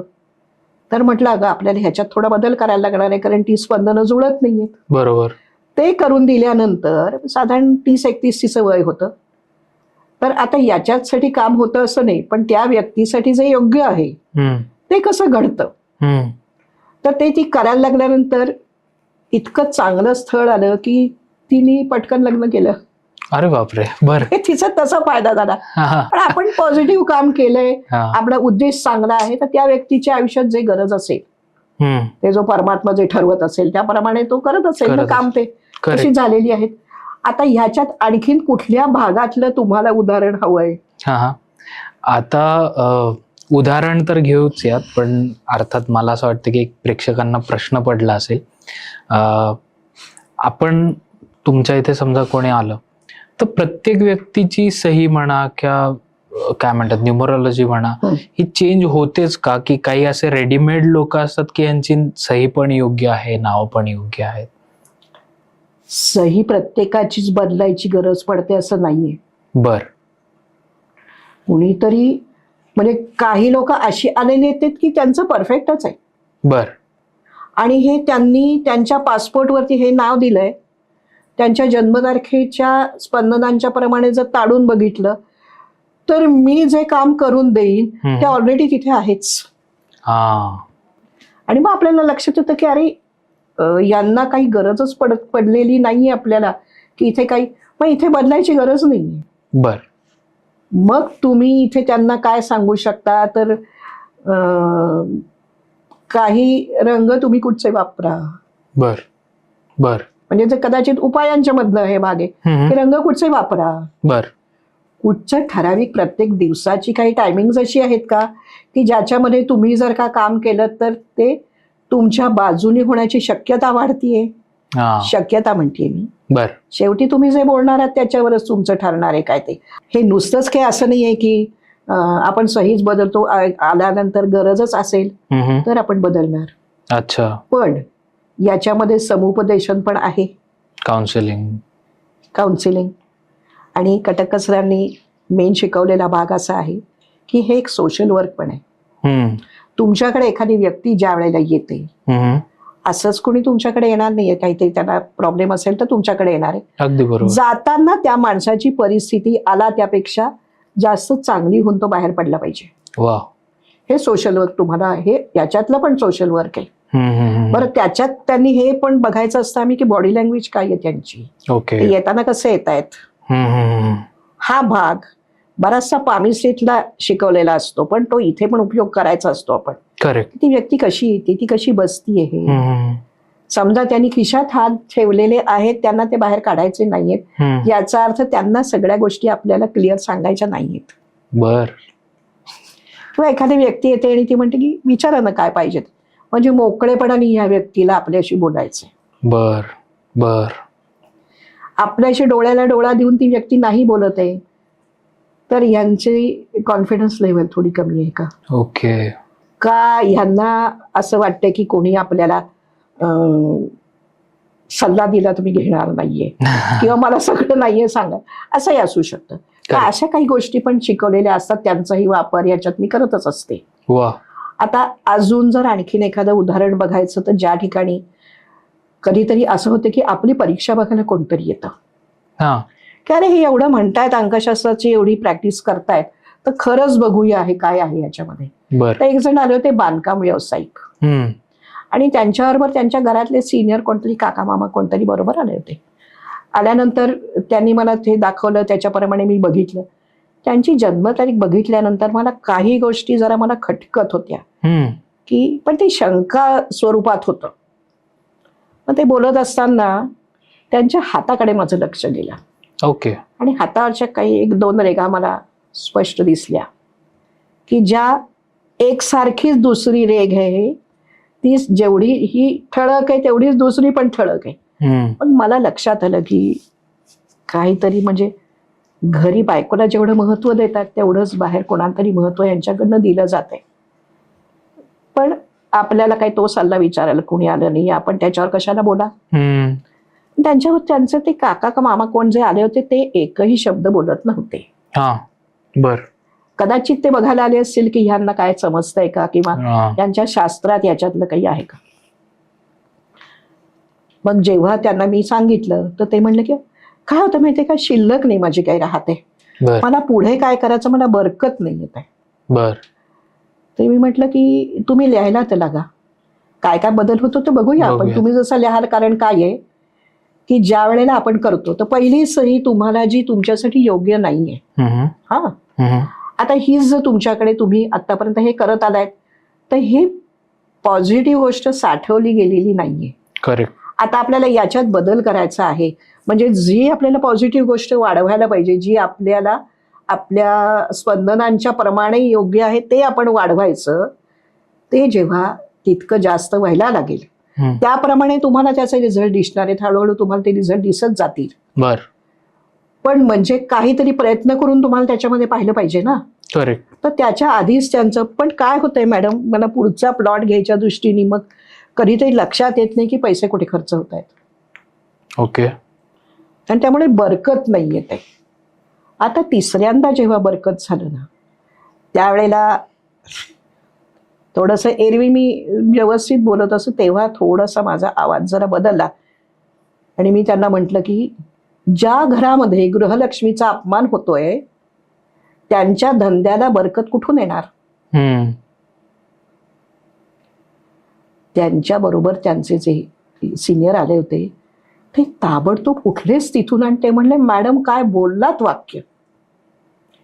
तेही परीक्षा घ्यायला आले होते माझी की हे मला कळतंय का. आणि ज्यांना मी सांगितलं ते लगेचच निघाले. खरं ती गोष्ट मला कळली. बरं, मला त्याच्यावरती काही वाच्यता करायची नव्हती, पण इलाज नव्हता म्हणून मला करावं लागलं. बरोबर. आणि खरंच असं आहे की ज्या घरामध्ये एखाद्या जर का तुम्ही गृहलक्ष्मीवरती तुम्ही अन्याय करताय तेवढंच महत्व तुम्ही आणि कोणाला तरी देताय, तर तुम्ही तुमच्या पत्नीचा अपमान नाही का करत आहात. बरोबर. आणि मग तुम्ही कसं काय असं म्हणू शकता की माझ्या धंद्यामध्ये मला बरकत नाहीये. अगदी बरोबर. सुधारा ना असं. बरं, त्याच्यानंतर अशी काही उदाहरणं आहेत, आपण आधीच्या ह्याच्यात म्हटलं की देशांपर्यंत गेलेलं असतं. बर. तर माझ्याकडे एक CFP झालेले गृहस्थ आले, ही 2012ची गोष्ट आहे. आणि त्याच्यात ते मला सांगायला होते की शेअर मार्केट कसं आहे, काय आहे, काय करा तुम्ही. तर शेअर्स वगैरे काय ते तर मी कॉमर्सची स्टुडंट, MCOM असल्यामुळे मला कल्पना होती.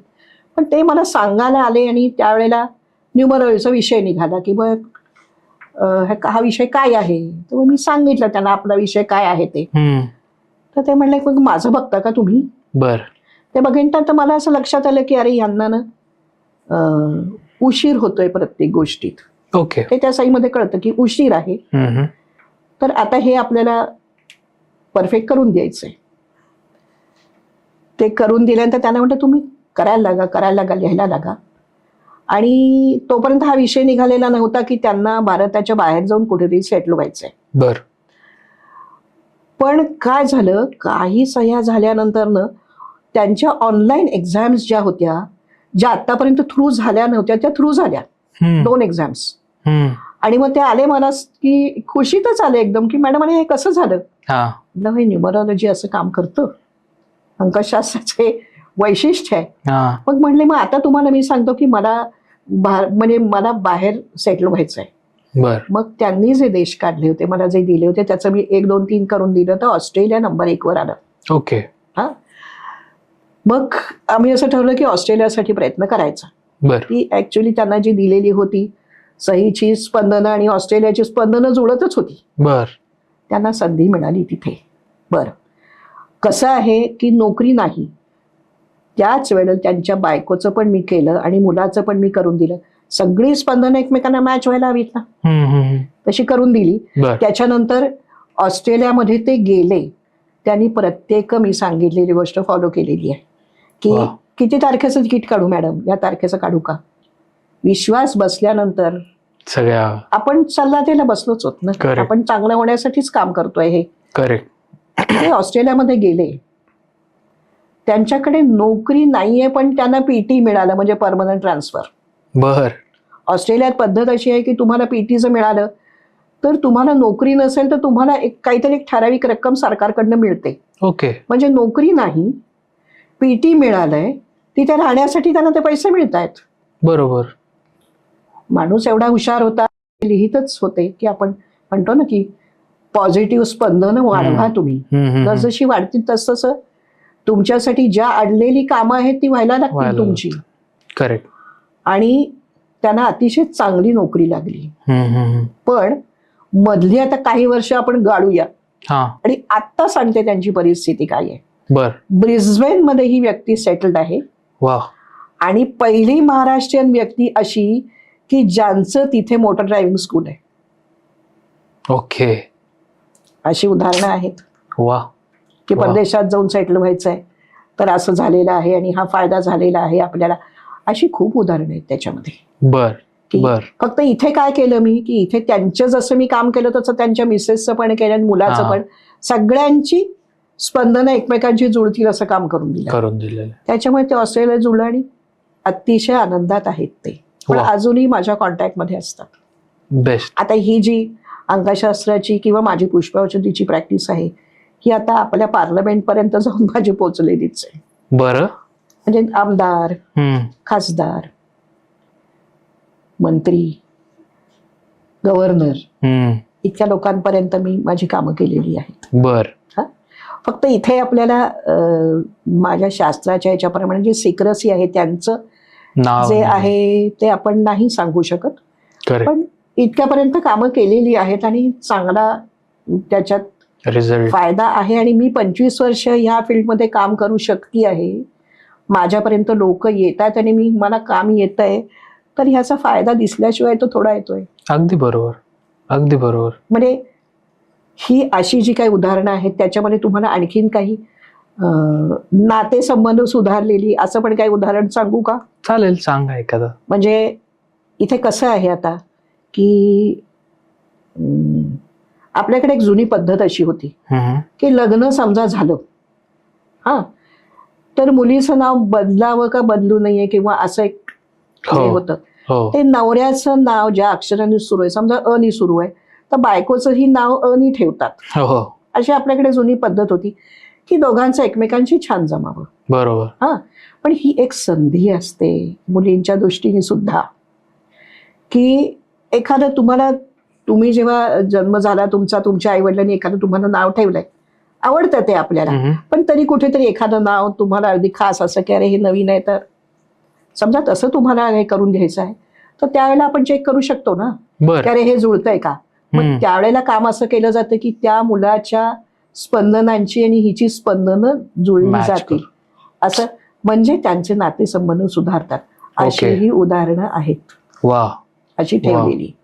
बरं, याच्यामध्ये अशी पण आहेत की न्यूबॉर्न त्याच्या बाबतीतलं सुद्धा की एखादं नवीन बाळ झालंय त्याचं नाव ठेवायचं आहे तर मी अशी पद्धत माझ्याकडे अशी ठेवलेली आहे की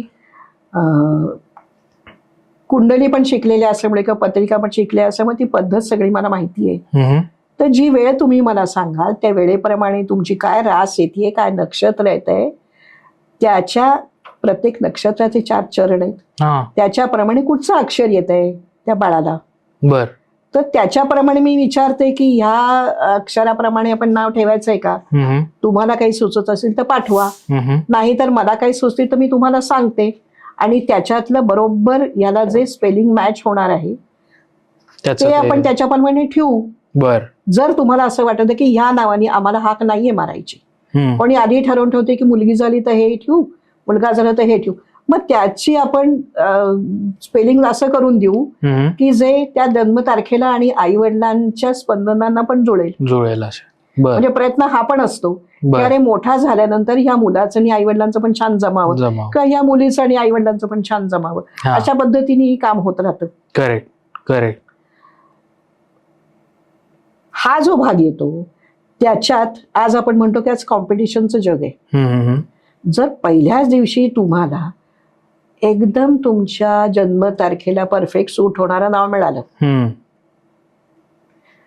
तर म्हणजे जास्त फायदेशीर आहे ना. काय वाईट आहे, कारण पहिल्या दिवसापासूनच तुम्हाला म्हणजे तुम्ही तिथे कामाला उभे आहात, काय कवच कुंडल घालून म्हणू शकतो आपण, तसं तुम्ही करताय. पण याच्यामध्ये आणखीनही एक माझा भाग असा येतो, समजा तुमची एखाद्या देवावरती श्रद्धा आहे किंवा तुमचं काहीतरी कुलदैवत आहे, विष्णू कुलदैवत असेल तुमचं समजा, तर विष्णू सहस्रनाम मधलं एखादं नाव मी तुम्हाला सुचवू का, किंवा देवीच्या ह्याच्यातलं असेल तर लक्ष्मीचं एखादं नाव तुम्हाला मी सुचवू का, ती जी तिची 1000 नावं आहेत किंवा इकडे जी नावं आहेत त्याच्यातलंही नाव मी सुचवू शकते. तेही मी करू शकते. आता 2 देवस्थानं असल्यामुळे मी त्याच्यामध्ये इतके वर्ष काम करतेच आहे, तर ही सगळी कल्पना असते आपल्याला. पण जास्तीत जास्त म्हणजे दूध आहे, साखर आहे, मग त्याच्यात केशर पण घाला, वेलदोडा पण घाला, तुमच्यासाठी असं आपण काम करूच शकतो. अगदी बरोबर. ते आपल्याला करायला काहीच हरकत नाहीये. करेक्ट. त्यामुळे अशीही कामं होऊ शकतात. पण अजून जर काही आपल्याला उदाहरण द्यायचं झालं की एका बाईंचं मी तुम्हाला उदाहरण असं सांगते की मुंबईच्या त्या बाई सरकारी शाळेमध्ये त्या शिक्षिका होत्या. तर ज्या वेळेला अगदी सुरुवातीच्या ह्याच्यात मला वाटतं 2005-06च्या ह्याच्यातली गोष्ट आहे ती, अचानक त्यांना नोकरीवरनं काढलं. ओके. मग त्यांनी मला पत्र पाठवलं की असं असं आहे आणि मला नोकरीवरनं काढलंय. मी जी डिटेल्स त्यांना म्हटली होती, कारण काही दिवाळी अंकांच्या मध्ये पण माझे लेख यायचे, दुसऱ्या मासिकांमध्ये पण यायचे, त्याच्यावरून त्यांची जन्मतारीख आणि त्यांनी सही त्यांची मला पाठवली होती. ते मी बघितलं, मी त्यांचं ते बदलून दिलं आणि त्या म्हणल्या की मी इथे थांबणार नाही, मला कारणाशिवाय काढलंय तर मी हे शेवटपर्यंत लावून धरणार प्रकरण. सह्या करत राहिल्या, त्यांनी प्रयत्न चालू ठेवले. प्रयत्न करणं आपल्या हातात आहे, हो, यश देणं त्याच्या हातात आहे. करेक्ट. पण इतकं त्यांचं काम झालं म्हणजे त्यांना 1.5 वर्षानंतर कामावर परत घेतलं. 1.5 वर्षाचं पगाराचे एरियर्स पण त्यांना मिळाले. बापरे.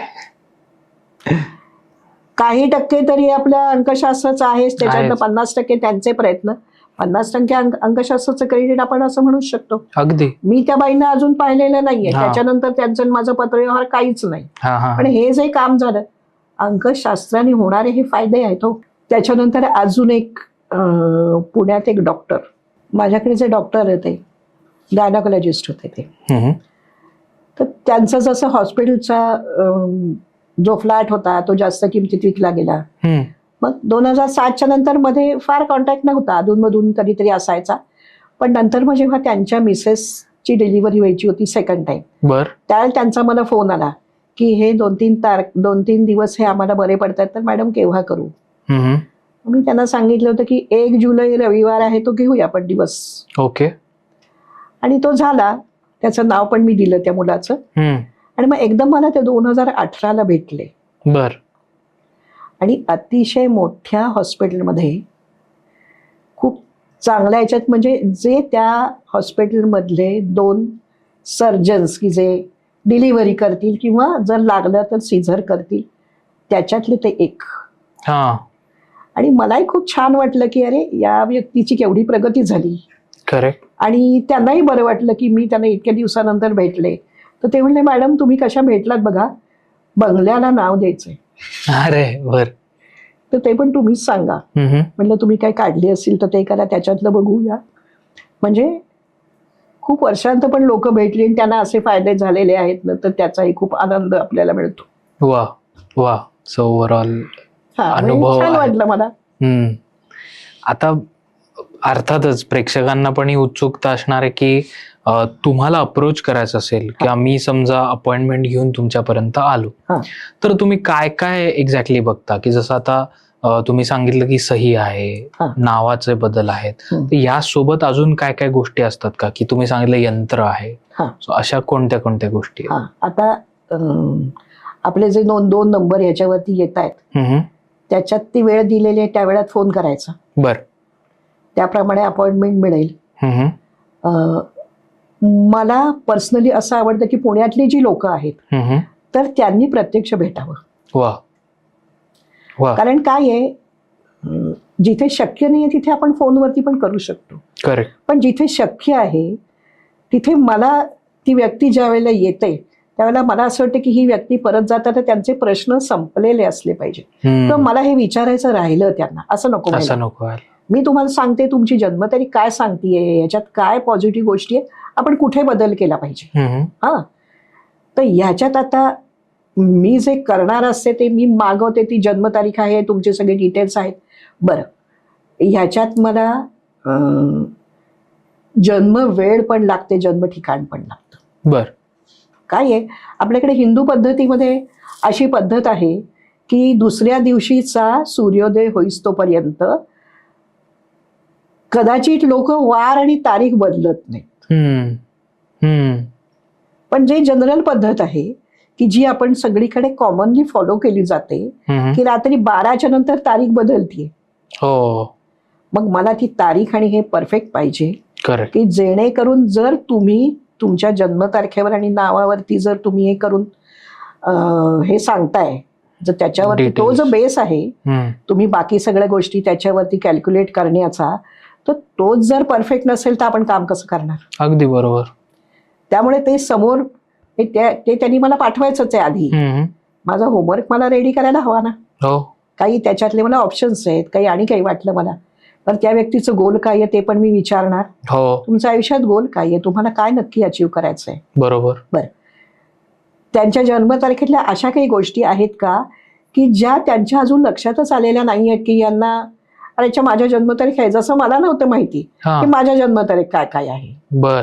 जेव्हा कटकर सरांनी मला सांगितलं की माझ्या जन्मतारखेतलं काय काय आहे, आता तो माझ्या गुरूंचा वारसा तर मला पुढे न्यायला पाहिजे. करेक्ट. आपल्याला गुरूंनी आपल्याकडे जे दिलेलं आहे ते आपल्याला पुढे न्यायचं आहे.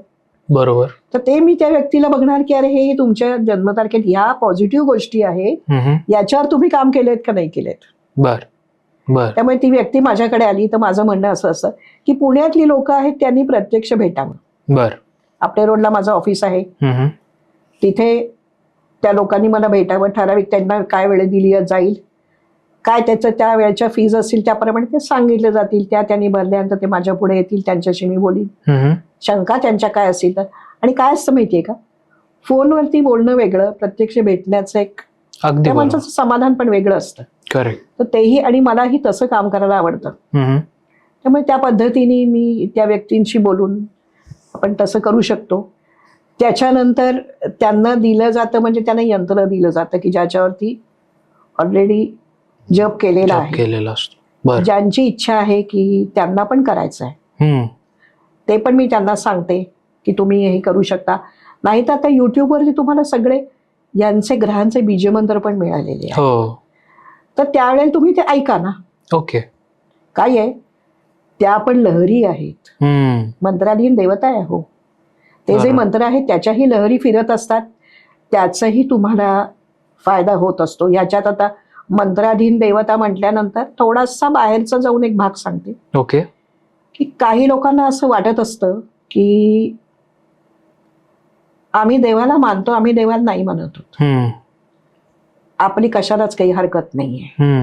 मानत असतील तर त्या देवतेच्या ह्याच्यातले काही उपाय असतील तर मी त्यांना ते देणार. पण जे नाही मानत आहेत त्यांना माझं असं म्हणणं आहे की तुम्ही एखाद्या देवळात जाताय, तिथलं आर्किटेक्चर बघाल तरी जाऊन पण थोडा वेळ तुम्ही तिथे बसा. करेक्ट. इथं जशी आपण म्हणतोय ना सकारात्मक स्पंदन, वास्तुशास्त्राप्रमाणे जी बांधलेली मंदिरं आहेत, पूर्व पश्चिम देवता असते, उत्तर दक्षिण ध्रुव आहेत. बरोबर. तिथे जाऊन बसल्यानंतर आपण रिचार्ज व्हायला जातोय. करेक्ट. आपण आपला मोबाईल नाही का रिचार्ज करत, आपण स्वतःला रिचार्ज केव्हा, तुम्ही अनुभव तर घ्या. हा, शांत बसा तिथे जरा वेळ, तुम्हाला काय फील होतंय, बाहेर आल्यानंतर काही विचारात तुमच्या बदल आहे का, लगेच तुम्हाला नाही जाणवणार, पण एक शांत बसण्याचं ठिकाण म्हणून तरी जा. बरोबर इथे बसा, तो अनुभव घ्या. बरोबर. असं की ही जी स्पंदनांचं जे आहे, म्हणजे हा थोडासा भाग अंकशास्त्राला नाहीये, पण तरी वेगळा आहे, तो सहज मला बोलावासारखा वाटला. त्यामुळे ते करणार. यंत्र देऊ शकतो आपण, त्यांना रंग सांगू शकतो, कुठले रंग तुम्ही कसे वापरा, तुमच्यासाठी कुठचा रंग शुभ आहे, तो तुम्ही केव्हा वापरा. ओके. त्यांचे लकी वार सांगितले जातात.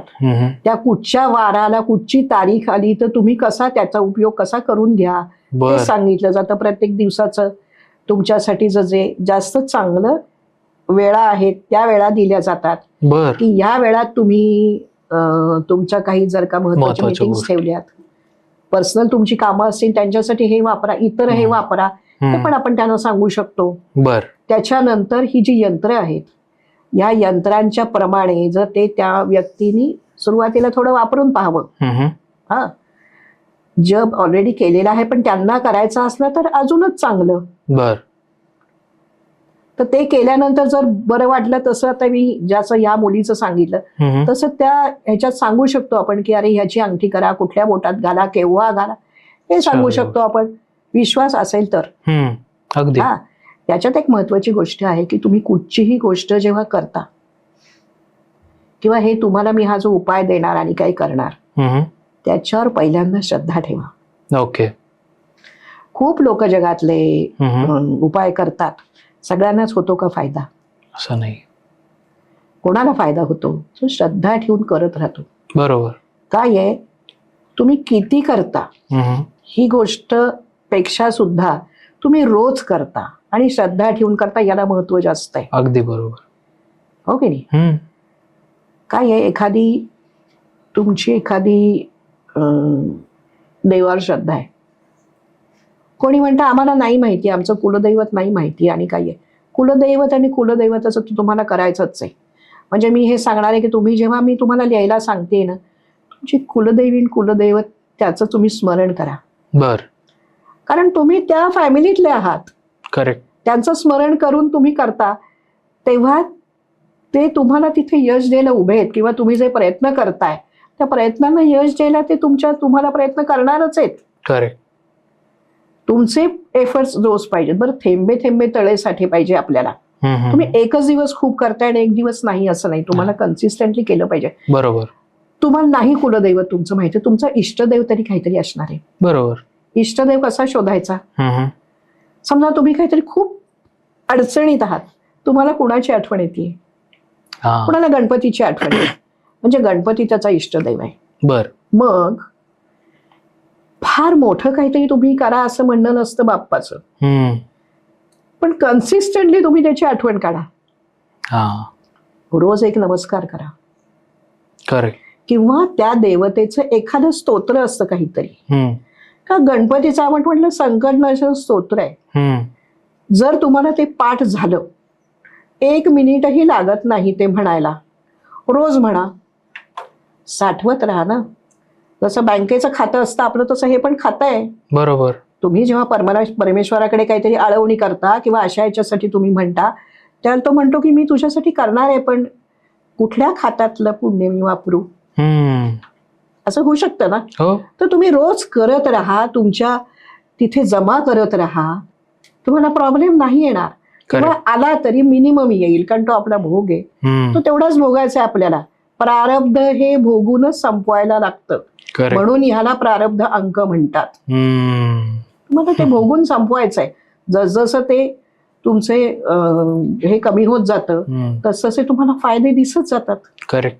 त्यामुळे तुम्ही रोज जे कराल, तुम्ही श्रद्धा ठेवा आणि रोज करा, त्याचा तुम्हाला फायदे मिळतील. तर हे सगळे तुम्हाला, हे सुद्धा एक प्रकारे समुपदेशनच आहे की जे आम्ही सांगतो की नका विश्वास ठेवू, पण ही गोष्ट करून तर बघा तुमचा फायदा होतोय का.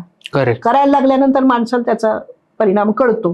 करेक्ट. हे दिलं जातं. त्याच्यानंतर कदाचित मी अंकशास्त्रातले हे जे बाकीचे यंत्र आहेत किंवा आणि काही आहे, नवग्रहाचं सुद्धा यंत्र आहेच बरं का. बरोबर. हा, पण त्याच्यात जोडीला मी एक खूप मोठा ह्याच्यामध्ये असं म्हणते की जे फ्लॉवर थेरपीचं जे मी करते, हम्म.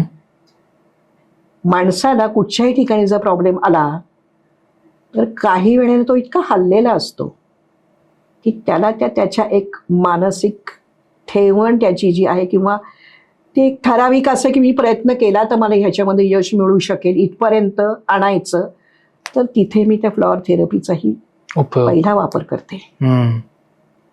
की तू शांत हो, पहिल्यांदा प्रॉब्लेम तर आपण सोडवूच, आणि बरं ह्याला अजिबातच साईड इफेक्ट्स नाही आहेत. ओके. हां, आपण जे शिकलोय त्याचा कुठेही तुम्ही वापर करूच शकता. त्यामुळे तो शांत झाल्यानंतर त्याचा एक विश्वास बसतो की इथे आपण करायला लागूया. बर. आता जसं तुम्हाला मी म्हटलं की काही लोक अशी आहेत की ज्यांना फायदे झालेले दिसत आहेत, हम्म. तिथे तर त्यांना मी वेगळं पण आपल्या कदाचित काही स्तोत्र पण सांगेन, ओके. कदाचित मी याच्यामध्ये काही पोथीतला काही थोडासा भाग वाचायला सांगेन. बर. बर.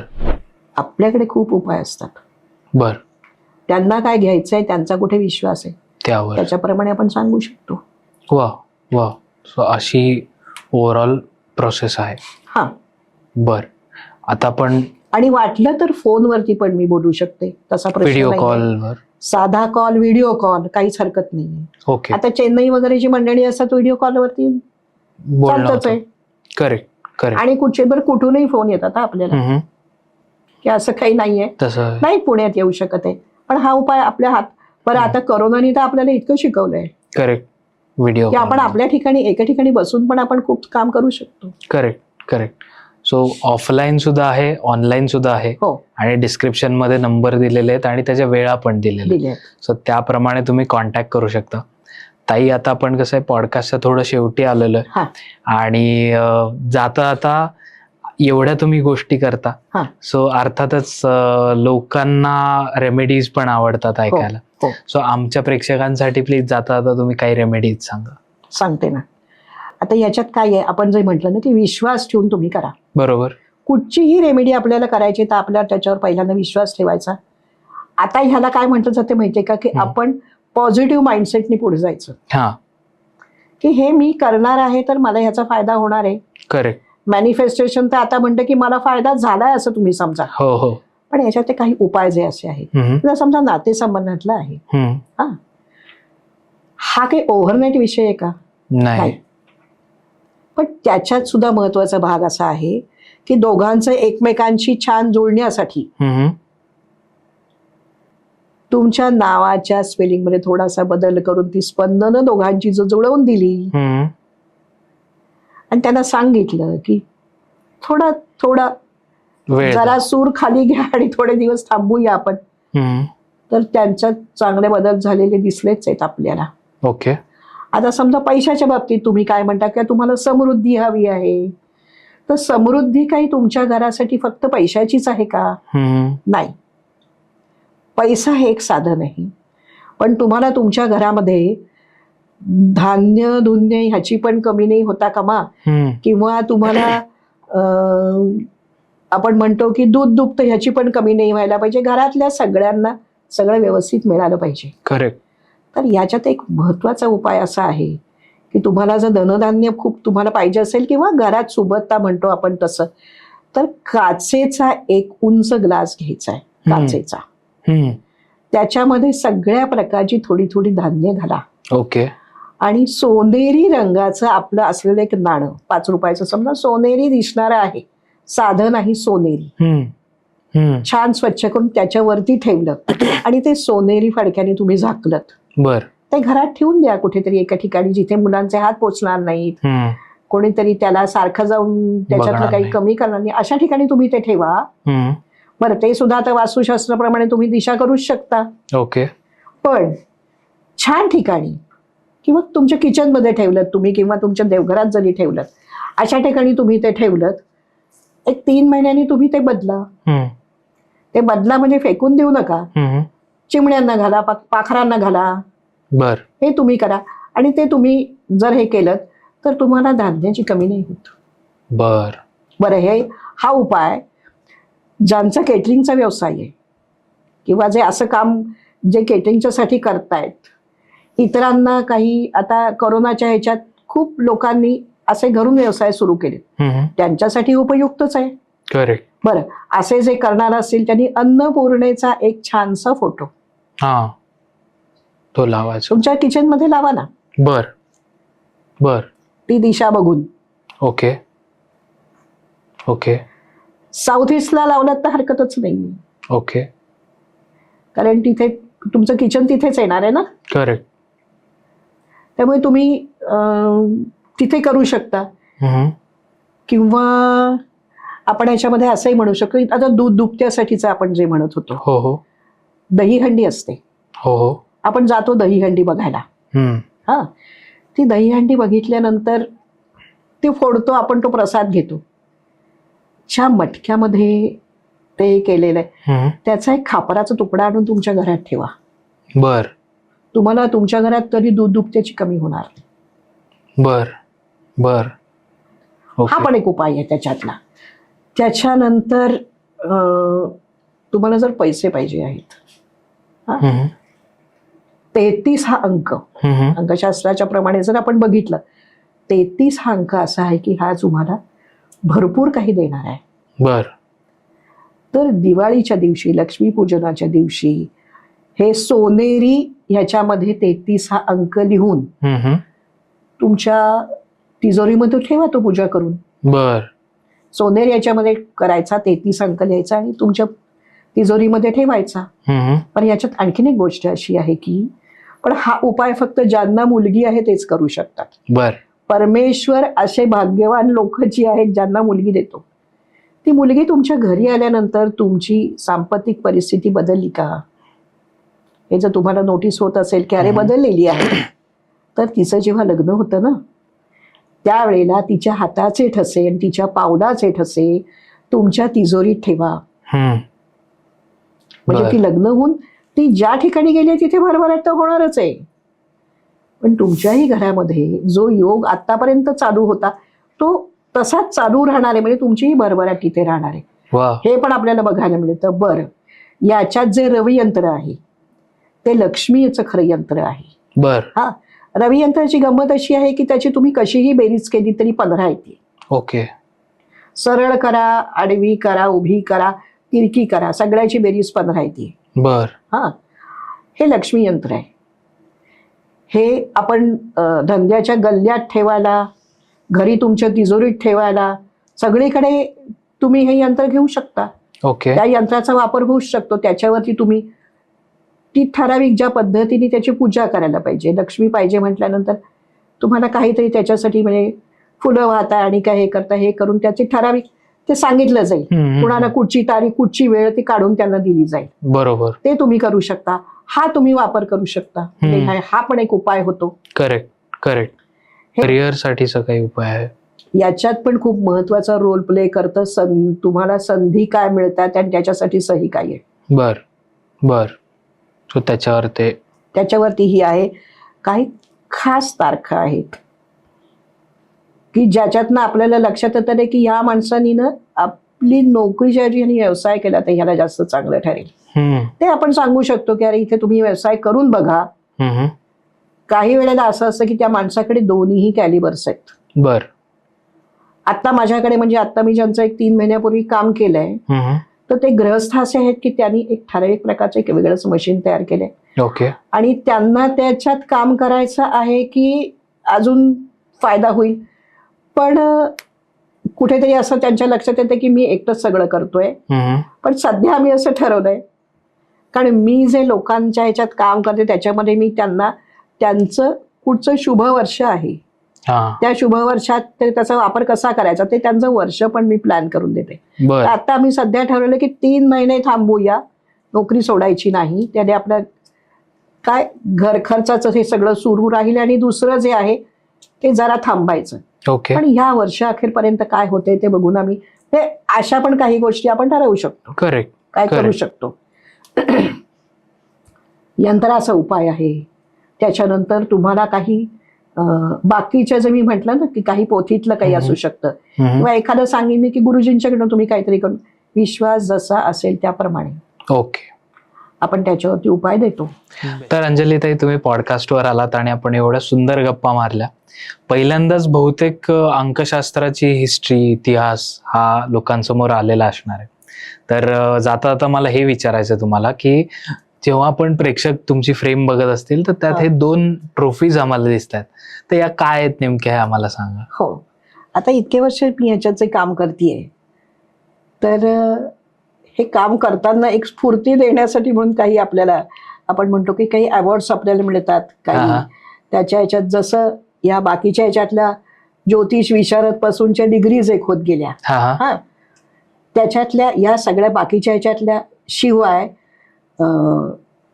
अंक ज्योतिष भूषण बर किंवा ज्योतिर्विज्ञान तपस्वी बर हे मिळालं.